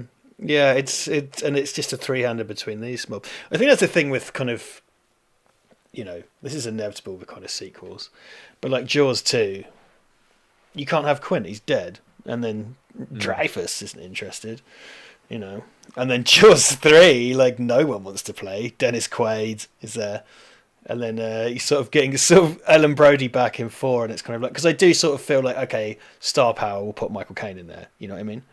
Because you lose this chemistry is completely gone. By the end of this movie, this chemistry is dissolved. He bought that Jaws the Revenge. It's the famous quote from the autobiography, isn't it? Well, but bought the literal house that my aunt and uncle now live in, which is weird. Oh, okay. I thought you were going to do the thing from his autobiography. Well, no, I mean, because he bought the house for his mum. He said, he goes, I didn't see Jaws the Revenge, but I saw the house he bought, and it was lovely. But that's because he used the money he made from that to buy a house for his mum, which is the house that my aunt and uncle currently live in. So there you go. No, you can't have the address, the internet. Let's dox your auntie and uncle, hey? Yeah, but it is a lovely house. Can confirm. Val Verde exclusive. Can confirm. Yeah, I say that when I was doing Erica, actually. There you go. Provenance or something or whatever. Shut up, go away now. Shut up, that's why. Listen, shut up a second. Laszlo Panaflex. I watched bloody I watched Open Water when it came out, and I know is that the Australian one? I can't remember. What I remember Open Water was that very much matched you to Open Water. Open Water, I was kind of like, that's a really I like a concept film. It's like Buried with Ryan Reynolds. I really liked. I didn't like it because I like a concept film. It then has to justify that concept. And Open Water is kind of like, oh, cool. So it's going to be these people stuck in the water. That they must have made that really interesting. And it's an hour and a half of people going, an hour and a half, and then they die. And it's like, and they've made sequels and stuff to that. And that's part of the kind of what's the one at the moment, the shark thing? It's called like 50 Feet Down or something about the people in the cage. And there's a sequel coming out. 47 meters down. That's 47 meters down. So we have a tangential. So do I actually. Go on. Oh, you do as well. Well, the sequel is directed by my dead ex boss's deranged estranged son, which is tangential as fuck. But isn't this someone you know's produce? Is it Ben or something's producing it? Well, yeah. So. I have seen the sequel. I mean, it wasn't good, but it was, it was what it was. It wasn't that bad. It was stupid, but it wasn't that bad. So the first one was built. I mean, I don't think I'd be in trouble for saying how it came about. It's probably after the event now, but yes, production company that I've done work with before shot it as a concept that they put. I can't remember how much it was into, but they spent a bit of money shooting the concept for this thing where it was they did it. I think they did it at Pinewood at the Tank, and they just had this idea of like a cage breaks loose from a shark cage breaks loose from a boat and sinks to the bottom, and then we pull out and we find out that it's surrounded by sharks and they're cut off from the surface. And what do they do? And obviously it's a ticking time bomb scenario because they're running out of air and they have to get from there to there, and the shark's in the way. It's very simple. And they sold it. I think the Weinstein Company bought it. This is all pre Me Too and everything. But there you go. There's the thrashing shark on the cage thing. Although it doesn't add up because it's like the shot from below of the shark thrashing on the cage. It's like it's breaching the water and it's making loads of noise. And then you cut back to look at that. It's thrashing around on the surface. And you cut back to Brody and it's like nothing going on at all. Like what? Like, in the days before the video era, you weren't expected to be able to just watch these things endlessly at your leisure. you know. So you could do things like that and just hope for the best. And now it's more stressful because everything has to be done under immense scrutiny over and over again. Anyway. But yeah, sorry. So I think they sold that to the Weinsteins, who then took it on and put a load of money into it and made the film. So that's my sort of connection to it, is that one of my friends was involved in producing the concept that made the film ultimately. But it was an interesting thing, because I remember it was an interesting sort of idea, and I think they've, it was a good model. It was a good business model. I think worked quite well for them. So, which was great. So I don't mind it. 47 meters down, it's not bad. I mean, it's a sort of inoffensively easy concept, and that shot does not. Yeah, no, I've not watched it. Open Water did nothing for me, and there were things of that ilk. And 47 meters down seems to be the current generation of stuff, because we are fucking obsessed with sharks. Well, the reef as well, and all that. There was a kind of and obviously the comedy fucking fake bad movie Asylum stuff with Sharknado and whatever. But the reef I didn't. It's the reef's the one with Blake Lively, right? Is that, or am I thinking of something? No, that's not. I can tell you that the reef exists. It's the best I can give you. The Blake Lively stuck on a rock one, whatever that's called, isn't bad. It's not. I mean, it's just sort of like, I think a lot of them, they go, let's go back to basics and do a really basic thing where you've got one person stuck with a shark in between them and safety. That shot's great though. That shot of it pulling him down underwater, and he's crucified, and yes, it's Jesus imagery and all that kind of thing. But it's like, and it's that thing as well. Like, imagine being Brody. Like, you've just watched, like, you don't know where Hooper is, but you've just watched Quint be fucking dragged off to his death, and you're like, what the hell do you do? Poor old, he's very much a passenger, particularly in the third act. Like, he's a passenger in this thing, and he has a stake in it, but he's just like, he's pulled along for this ride, and he just sees all this awful stuff.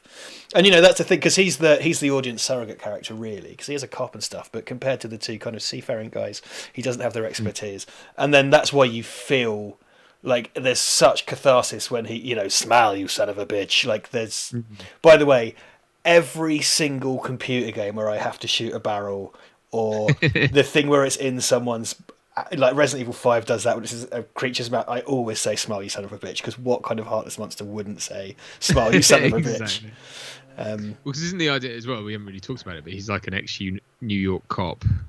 I always got the thing is, when people say, when they're comparing scars, and he lifts his shirt and he's got a scar, and people say that's his appendix, and I was like, I always thought it was, because he's this sort of hardened New York cop. I always thought it was like a knife wound or something, stab wound or something, and he doesn't bring it up because it's not sea related, or it's not, he doesn't feel like it's. Do you know what I mean? Like, I don't know. I think it's like he just doesn't bring it up because or it means too much to him or something. Because that's the thing. He is. I think that they go to pains to portray him as a very hardened, very intelligent, very competent man. It's not that he's just a dipshit. It's like, because suddenly out at sea, none of that means anything.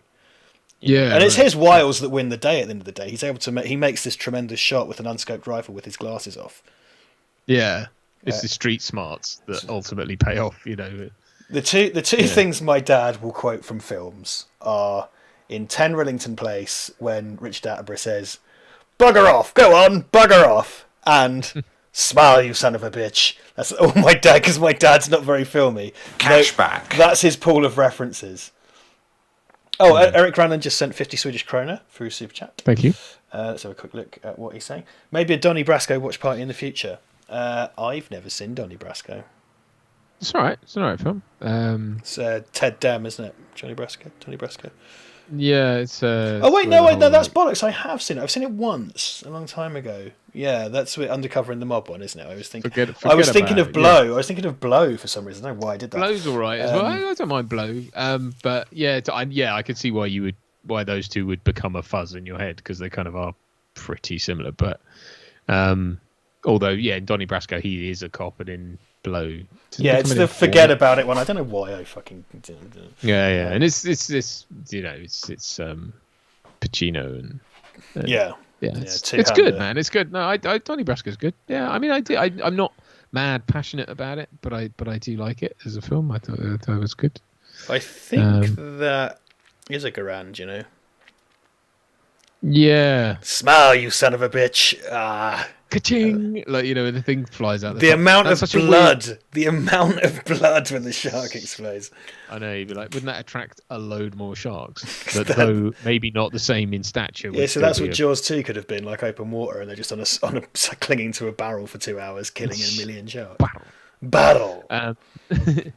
Yeah. I know, because they act like they've just rid the sea of all sharks and danger, and now it's fine to just paddle home. When you kill the head shark, all the other sharks die. Or something. Yeah, right. Cut off the head. The body will pop. I love the look on his face when he's like, "Ha!" Like, you really feel it. Yeah. You're with him, when that happens. Oh God, yeah. Oh no, it's mastery. I love it. You got all the gulls feeding off the remains and stuff. See, when Hooper comes back, fine, but in Jaws of Revenge, when Van Peebles comes back, and it's just like, what? It doesn't make any sense. I saw you being eaten. So it's not like he was underwater with. Because it's different versions, isn't it? Like, yeah. I think the version I had, it was recorded off TV, and he didn't, because there's the version where I like that as an ending, where I don't think, do you ever actually see them get to shore? No, I don't think so. I think it kind of goes to credits. Just see them sort of struggling there by the beach, and that's. What I like about this as an ending is there's no, because a lot of films could do, you could. Denouement. Well, if you pull out to a wide shot and then you see loads of fins coming in, it cuts to credits or something like that. But these guys have been through so much, we just assume that they're fine. I've always just assumed they were fine. They were fine, and someone comes and rescues them, because come on. After all that, it's just like, come on, let them have it. Yeah, I know there's that sort of tendency to think you're being terribly subversive and clever by having it all be for naught at the end, and it's like, well, that might be good once, but come on. we must assume they paddle their way back on their little barrel raft. Yeah, well, there it is. I know you do see them get to shore. Look, they're getting. Oh, I thought it went to credits at the end. Okay, fine. See, I don't even think you really need that. You know what I mean? I don't think you even need that. Oh, they're getting out of the surf now. Yeah, I mean, I agree. Okay. I don't think you do need it, but I mean, it's at least a sort of. It's a nice bit, and it's sort of shown wide, and it's like, oh yeah, that's nice. I like that. Yeah, it doesn't linger. It's good. I thought it just went with it. I would have sworn to you it was them paddling off, but sort of like in Robert Altman's Popeye when Bluto swims off into the sea. Let's never talk of that again. Yes, yeah, great movie. I mean, I don't know what I have to add particularly to it's Jaws, Yeah, it's Jaws, look, dude. If I think I think I don't know if it's a failing on our part or false expectations or what, but I think there is sometimes people get a bit, we sometimes get people going, you didn't talk enough about the film or whatever, and it's like, well. We have spoken at length about this film in a lot of places, including on this channel. There's a really long-form discussion with me and Mark Price that Mark is very, very well versed in this film, and if you want the full fat, full beans breakdown of this movie, go check that out, because you'll get that there. But I, like you say, I think when you. I think the experience of Jaws is really what we're talking about here, and I think it's that thing of sometimes you just need to. I don't know. Like I think I feel like it's a film that everyone knows, right? Everyone knows Jaws. Surely it's and again it's just. I mean, and if you haven't watched it, it's like you need to watch Jaws, even if you're not that bothered by it. It's just a masterclass in sort of high tension, really, and because there's no big mystery. There's no massive reveal. There's no huge twist. The synopsis of Jaws is some men need to catch a shark, and that's very much what happens. And that somehow is this endlessly compelling, thrilling, interesting film that's made in a really kind of unfussy way. But cinematography by Bill Butler.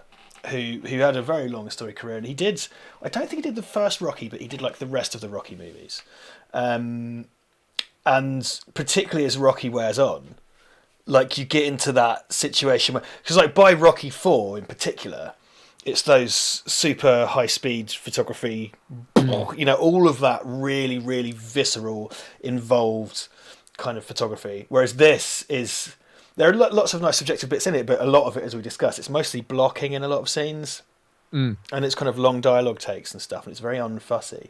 It's not kind of histrionic. You know what I mean? So he did like Capricorn 1 was another Bill Butler movie, and that is, have you seen Capricorn 1? The one about the fake Mars mission?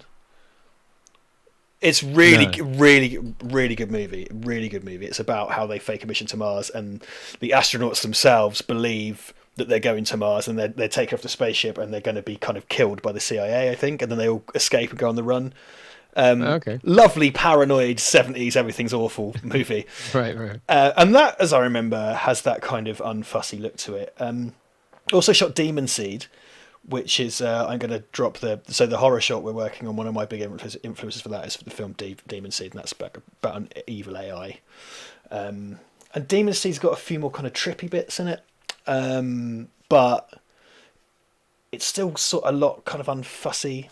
It's quite a very, Bill Butler, quite a varied kind of back catalogue of stuff, and I think Jaws, you're the fucking cinematographer for Jaws. Do what you like, mate. You know what I mean? Yeah, no, totally. Josh 72456, is this the first Spielberg you've done? He's asking if we've read the book. Duncan's read the book. Yeah.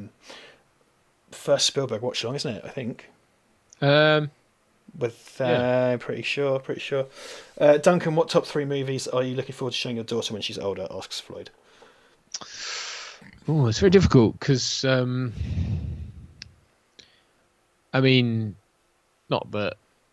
suppose I always assume that the films I loved growing up as a young boy won't be the films she'll necessarily be into as a young girl, but that may not be true at all. But I would love to show her films that really had an impact on me and see if they have an impact on her.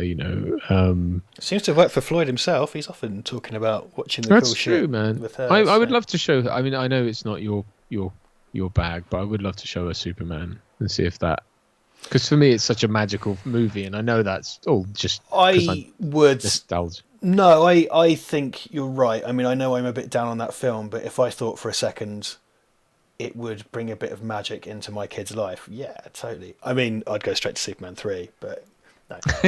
But yeah, Superman, I think when you show kids of a certain age that kind of stuff, you find out very quickly whether or not, because they just kind of go like, nope, straight away, or they'll be kind of wrapped by it, and you'll kind of get that. I'll know if she's my daughter or not, because the thing is, my wife is not into that stuff at all. She just thinks it looks old and hokey and crap, and my dad thought it looked hokey and crap when it came out. You know what I mean? Whereas my mum has a bit of a... My mum's way more... Our little Christmas tradition was to watch Doctor Who with my mum. Because when there's a Christmas special. Because to my dad, that's anathema. He would never watch it. It's just like, what is this? What is this shit? Is his catchphrase, I think.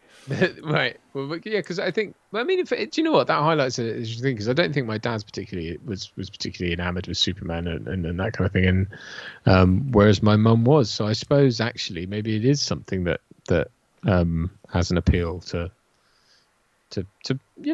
all genders and people and stuff like that. But I think there is an appeal there that's perhaps not apparent or immediately apparent.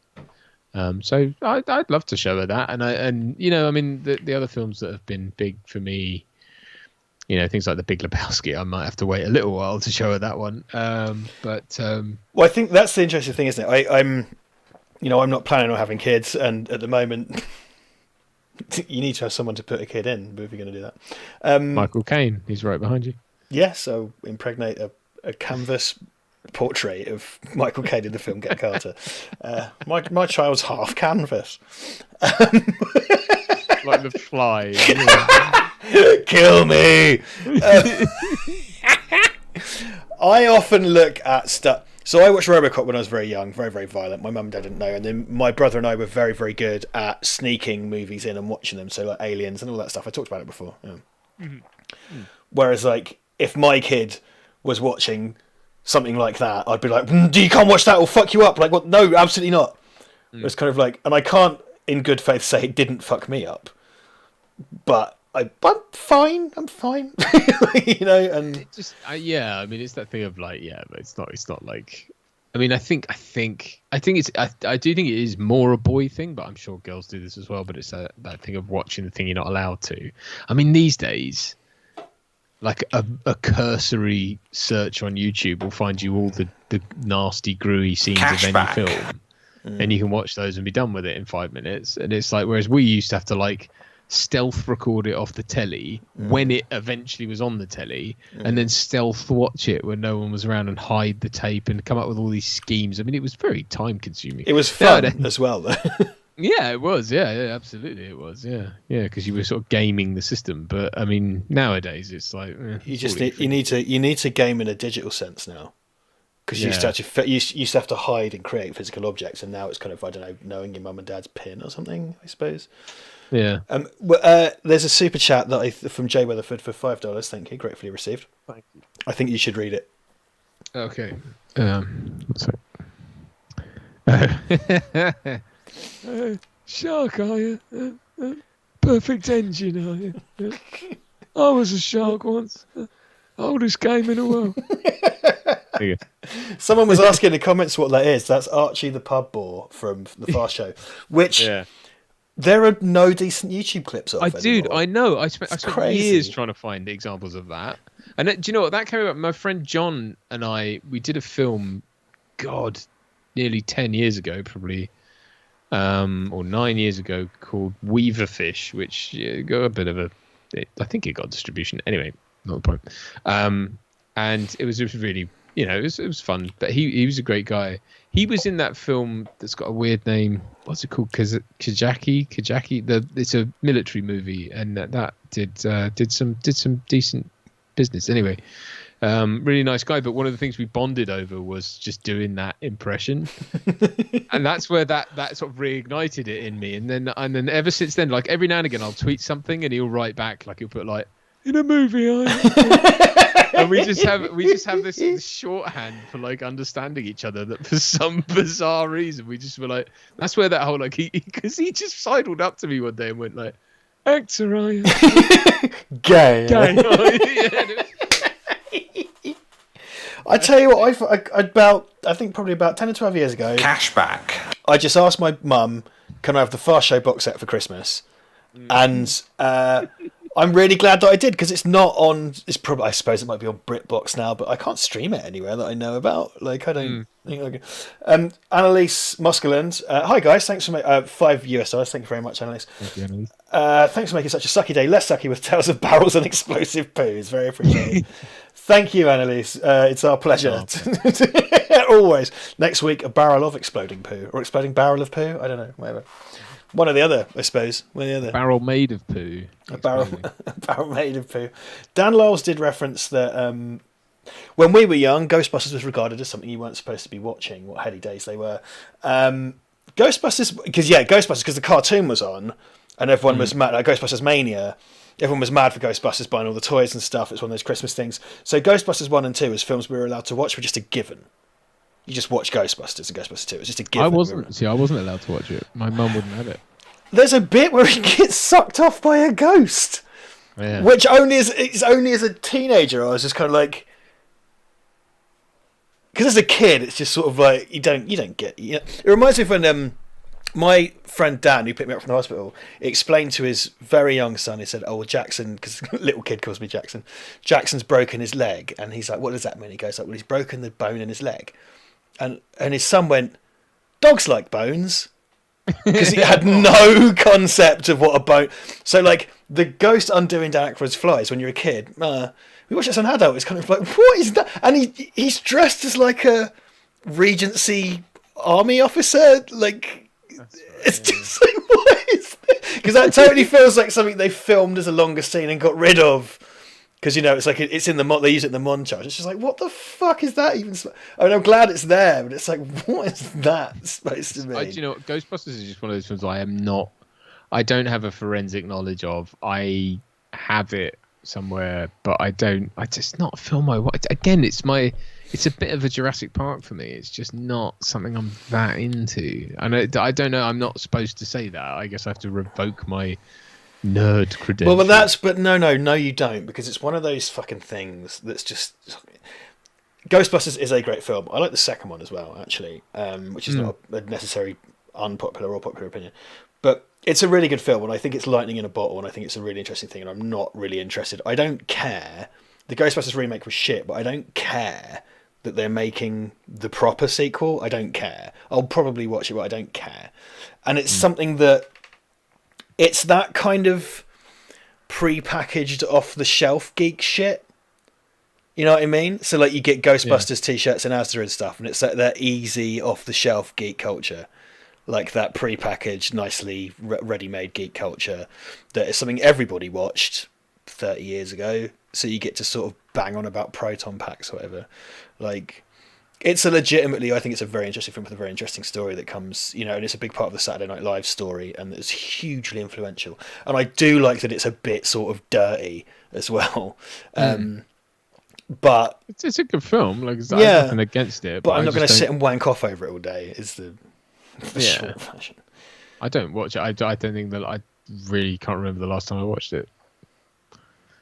It's one of those things that I sort of dread watching, just because I really, really like it. I've seen it a bunch of times, but owing to YouTube and geek culture, the so-called geek culture, I've had it repackaged and sold back to me so many times that it's like, ugh. You know what I mean? I don't really want to. I'm more inclined to watch the second one. It's an inferior film, but I've seen it fewer times and had it shoved down my throat fewer times. So, you know, fair enough. Yeah, I've got the second one somewhere. I remember Dad will remember this. I think he got the computer game of the second film, and I would have been like, I don't know, 4 or 5, I think, or something. I was young, and he put it on, but it would load. I think it was like after, because it was, you know, really, really ancient game. What format was it on? Sorry. Oh God, I don't know. I guess PC or... Okay, so like a computer rather than a console. I think so, yeah. I think it was just on a computer. But it would load. It would take forever to load. And when it finally finished loading, you had this sudden like jump cut to like Vigo flashing on the screen, going like, bah! And I would be like, I ran away from it. And I think I that's, you know, in like trauma as a kid is the shit you remember, and like you don't remember anything else. I remember that. I remember being freaked to fuck out by that, and then I couldn't play it or have anything to do with it after that because I was just too scared. That traumatized. Yeah, I think I remember that. I was a great comment from Emma Jones. Hi Emma, it's been a while. Watched Pretty Woman as a little girl. No clue she was a hooker until I was a teenager. I think I saw Pretty Woman when it came on TV with my mum and dad, and I had no concept of what a prostitute was. I didn't know what that meant. Like, I didn't know what a sex worker was, and it's just that's another good example of just kind of like, oh yeah, well, he's paying her to come and live with him, I guess. To be his friend or whatever. Yeah, because you got no concept of that. And honestly, when Dan told me the thing about the dogs have bones, that was a really good moment of me like, yeah, that is how kids' minds work, bless him. Like, because, you know, because he was probably about 3 at the time. He was really little. He was not been talking long and stuff. Right. But Sam Montgomery asked, do you reckon that the controversies surrounding Temple of Doom changed Spielberg's view on violence? It's more like blockbusters were tamer after that film. Yeah, Temple of Doom to me is the contrarian indie movie. That's Toby's favourite, Temple of Doom. Because Temple of Doom got flack for being so much darker. Because the Raiders is quite dark, but it's in flourishes. Where I think in Cashback in Raiders in Temple of Doom, there's kind of sustained menace, as the BBFC would call it. So it's kind of perhaps a bit. I mean, I personally find it a bit boring. This is my thing with Temple of Doom is probably my least favourite of the original trilogy because I find it drags and I don't. Yeah, it doesn't. It's okay. It's all right. Yeah. Well, it's a Spielberg film ultimately, but it just feels like and it's one of those, you know, because that's a secret prequel, isn't it? Because you get tipped off by the thing at the beginning. But I just find it a bit bloody dreary, and I know it's Toby's favourite, the contrarian fuck, but it's. And I think people sort of go to it because, like, it's really dark and stuff. And I just find it a bit boring. I mean, because I really like Last Crusade, and that has a great. I was talking earlier about how, you know, Jaws 2 you lose Hooper and Quint, but like Last Crusade gains Connery in such a big way. Like his chemistry is perfect for that. Like he slots right in there. That's such a beautifully I mean that's one of those, like, for me Last Crusade is really over delivers on its, which you would think would be impossible to do by the time you got to the third film and you're packing it with stars. And I still think it over delivers. I think it goes into areas that you just go, oh my god, like you know when you're watching a film and you feel like you're just getting way more than you ever thought possible. That to me is The Last Crusade. Whereas I like Raiders because Raiders is Raiders, right? But like Temple of Doom, I mean, it's weird that it's a prequel as well. Like I've never really for got kind one. of no for sort of no reason, and it's a great kind of thing for clickbait lists. But it's kind of like what it does. It gives you a year at the start of the movie, and expects you to just know when Raiders took place, and for you to then calculate that it's a prequel. And it doesn't really. I don't know why. Maybe they edited and kind of like, we want to do a third one of these, but we really hate Short Round, so we need to change the, like, or I don't know, like, or Willie, like Willie's way more annoying than Short Round, and she's such a underwritten character. Like she does just kind because Karen Allen gets to be sort of badass, and then Willie's just like shrieking all the time, and you know, I think it does her a great disservice. Girl, you know, is that sort of. Oh yeah, because he comes out in the white tux, doesn't he? In the poison scene at the start, he's wearing the kind of white tuxedo and stuff. With the red carnation and And then they put fucking Sean Connery in the next one.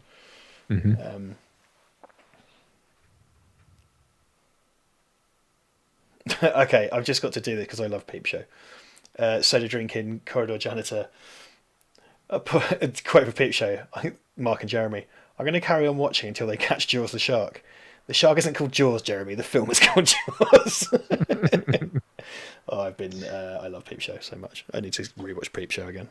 Yeah, I haven't watched it in ages, but I used to really like that. It's one of those things that's on Netflix. You could just, if you were so inclined, you could just kind of destroy the whole lot. Did you ever see Magicians, the movie they did? No. Oh, it's worth it. You would like that, I reckon. Yeah, so they did. It's written by Armstrong and Bain, who are the lead writers on Peep Show. And it's just a film where they play magicians, and it came out the year of The Prestige, The Illusionist, and then there was a kind of a slightly grotty little budget British movie, very much the Peep Show humour. Really good movie, really funny. I think you'd really like it. It's up yours. It's up your cup of tea. It's right up your cup of tea. Right up your cup of tea. We're into the last 9 minutes. 9 Minuten. You probably want to go and stare into space, don't you, for a little bit? I do. Rob Myers says the problem with all the Lucas sequels, though, is that they're all made from the leftovers of the original. I don't know what that means, but it's just nice to see you, Rob. Hello. I must get in touch with you. And I assume that refers to because Indy being Lucas Spielberg two-handers, I guess. And Star Wars and whatnot. What about a Jacob's Ladder watch party? That sounds not fun, but a very interesting film. They remade Jacob's Ladder in the last few years, didn't they? It was supposed to. I think it did quite well. The remake, something like that. He says, "What about Misery Watch Party?" Yeah, I do like that film, but maybe not. Do you know what? Speaking of remakes that I had no idea had happened and just crept up, there's a remake of Papillon, but with with Rami Malek and what's his name? Charlie Humdrum,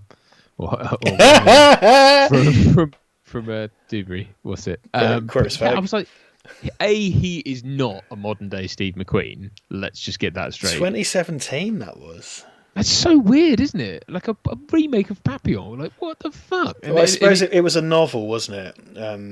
No, I mean I get it, but like sure, but someone's done such a good version, you don't want to fucking. You'd be like, I mean, I don't know because I don't know if Papillon isn't a film that's often talked about, kind of in the annals of cinema, and I only really know about it because it was a film that Dad got me to watch, but to sort of see it remade, you would think that would be something that there would be a big fanfare about. I suppose it fell between the cracks in terms of Rami Malek's stardom because it predates Bohemian Rhapsody. Because he had Mr. Robot that people were pleased about, but it wasn't a big Oscar-winning movie. So I suppose so. And then the fact that no one talks about it isn't a great sign. I do want to talk about before this ends. So I did the poll this week because Duncan was a bit indisposed, so I just chucked it up this week. There's a bit of drama on the poll, mate. It was interesting. It's been discussed in the chat tonight, and it came up on the gaming thing yesterday. So I put the poll up, put up the suggested movies, and popped off because I had a few things to do. And I checked in, and like Deep Blue Sea was winning by quite a margin. Deep Blue Sea was winning. Checked in yesterday, Jaws just at the last minute just went whoop and just overtook it. So like normally when we do these polls, it's quite clear from the beginning.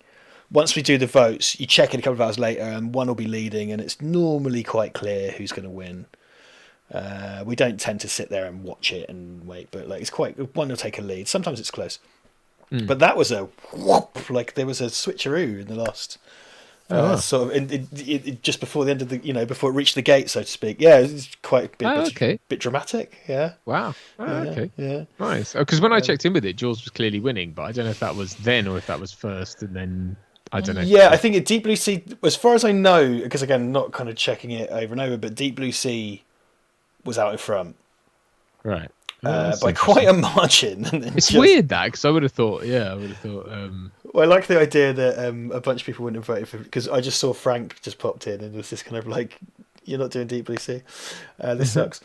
I can imagine a bunch of people just going like, yeah, Deep Blue Sea, and then a bunch of other people checked their notifications, waited a bit, and just kind of went, no, Jaws. No, yeah. Both films we've done before.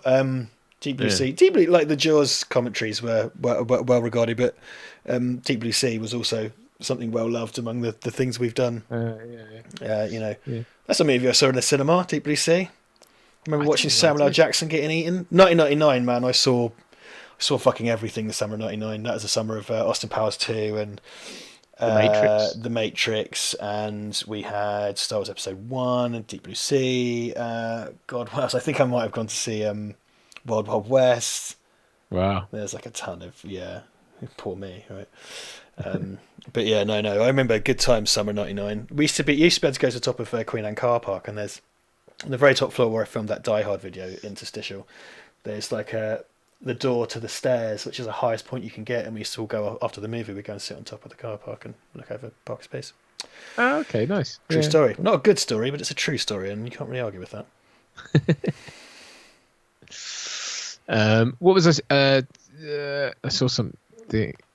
Oh yeah, Doug Wanacott said I still need to watch Papillon, the proper one. It was one of my dad's favourite films, and he passed away now, so I feel like I should watch it. Yeah, do watch it, man. In fact, if I feel like I should watch it, I think it is on.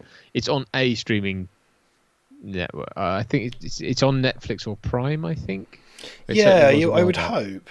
Really interesting film. I love the kind of the spooky, the spooky dream sequence where it's like you're dead, and like it all goes kind of, the camera sort of slow kind of racks in. It's God, vaguely. It's been so long since I watched it, but I would really like to freaky, really freaky little sequence. Yeah, it's great. It's stuff like that. Stuff like that. I kind of put that in a box similar to sort of Catch-22, the movie version of Catch-22, because they were kind of those kind of big 70s literary adaptations that I discovered as a teenager. And it's kind of like, I'm watching grown-up films now, because pretentious teenage twat.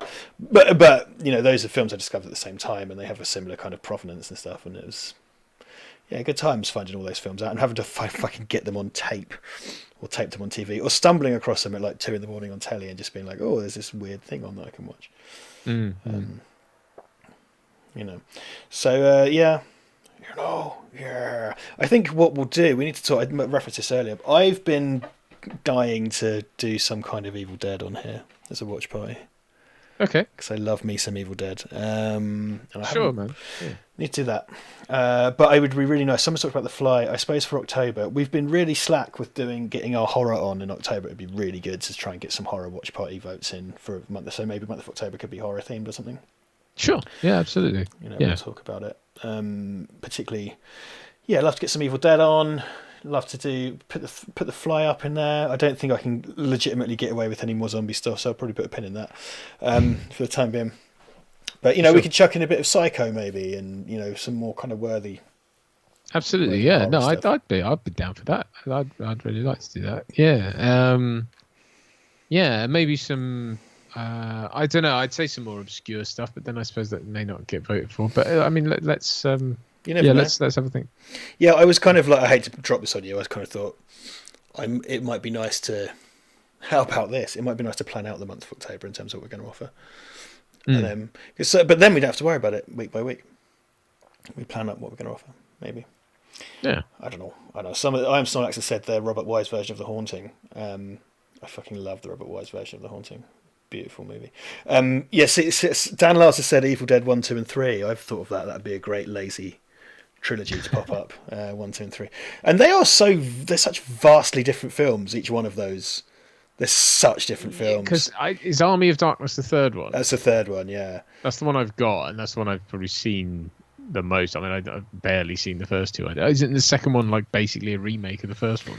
The first act of the second movie is a remake of the first movie. Yeah. Oh, okay. It's people get quite confused, but the first one is just straight up budget grotty horror. Second one is kind of a horror comedy, and then the third one, which you've seen many times, is a kind of big swashbuckling action adventure horror comedy thing. And it's one of those things where people who really loved the first movie really like the second one really hate the third one, and it didn't do very well. Whereas in actual fact, they're all brilliant for their own reasons, in my view. I think they're all really, really great films for different reasons. Okay. Yeah, no, I'd like to see that. I'd be very my view on those. My theory on those is that the I think the second one is the most beloved one, and I would imagine that if you put the three on a poll, people would mostly vote for 2. But then I think the horror purists would go for 1, and I think the contrarians would go for 3. Whereas in my view, they're all brilliant. Probably 2 is my favourite, but yeah. Okay. Okay. Nice. Well, I think that's the one I've not seen or barely seen. So. Two, mate. 2's a treat. 1 can be hard going if you're an Army of Darkness guy. 1's probably going to be a bit like okay.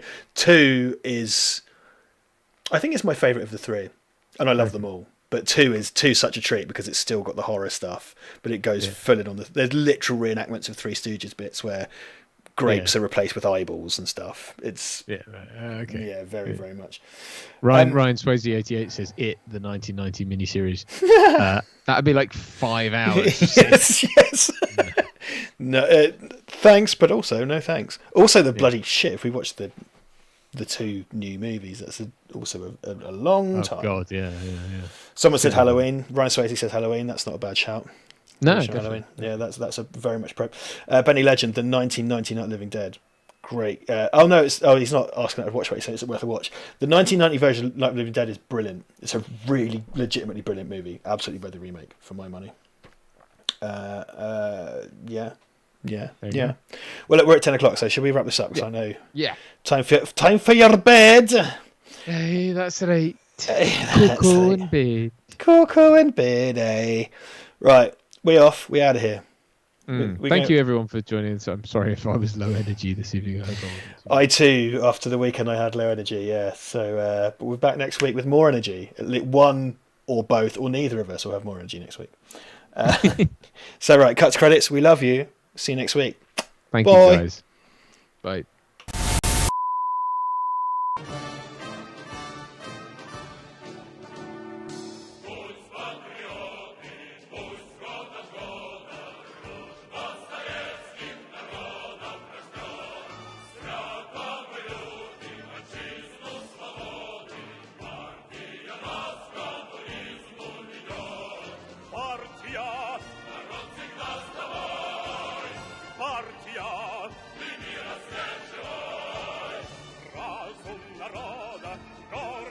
Naroda, snaga się brytru da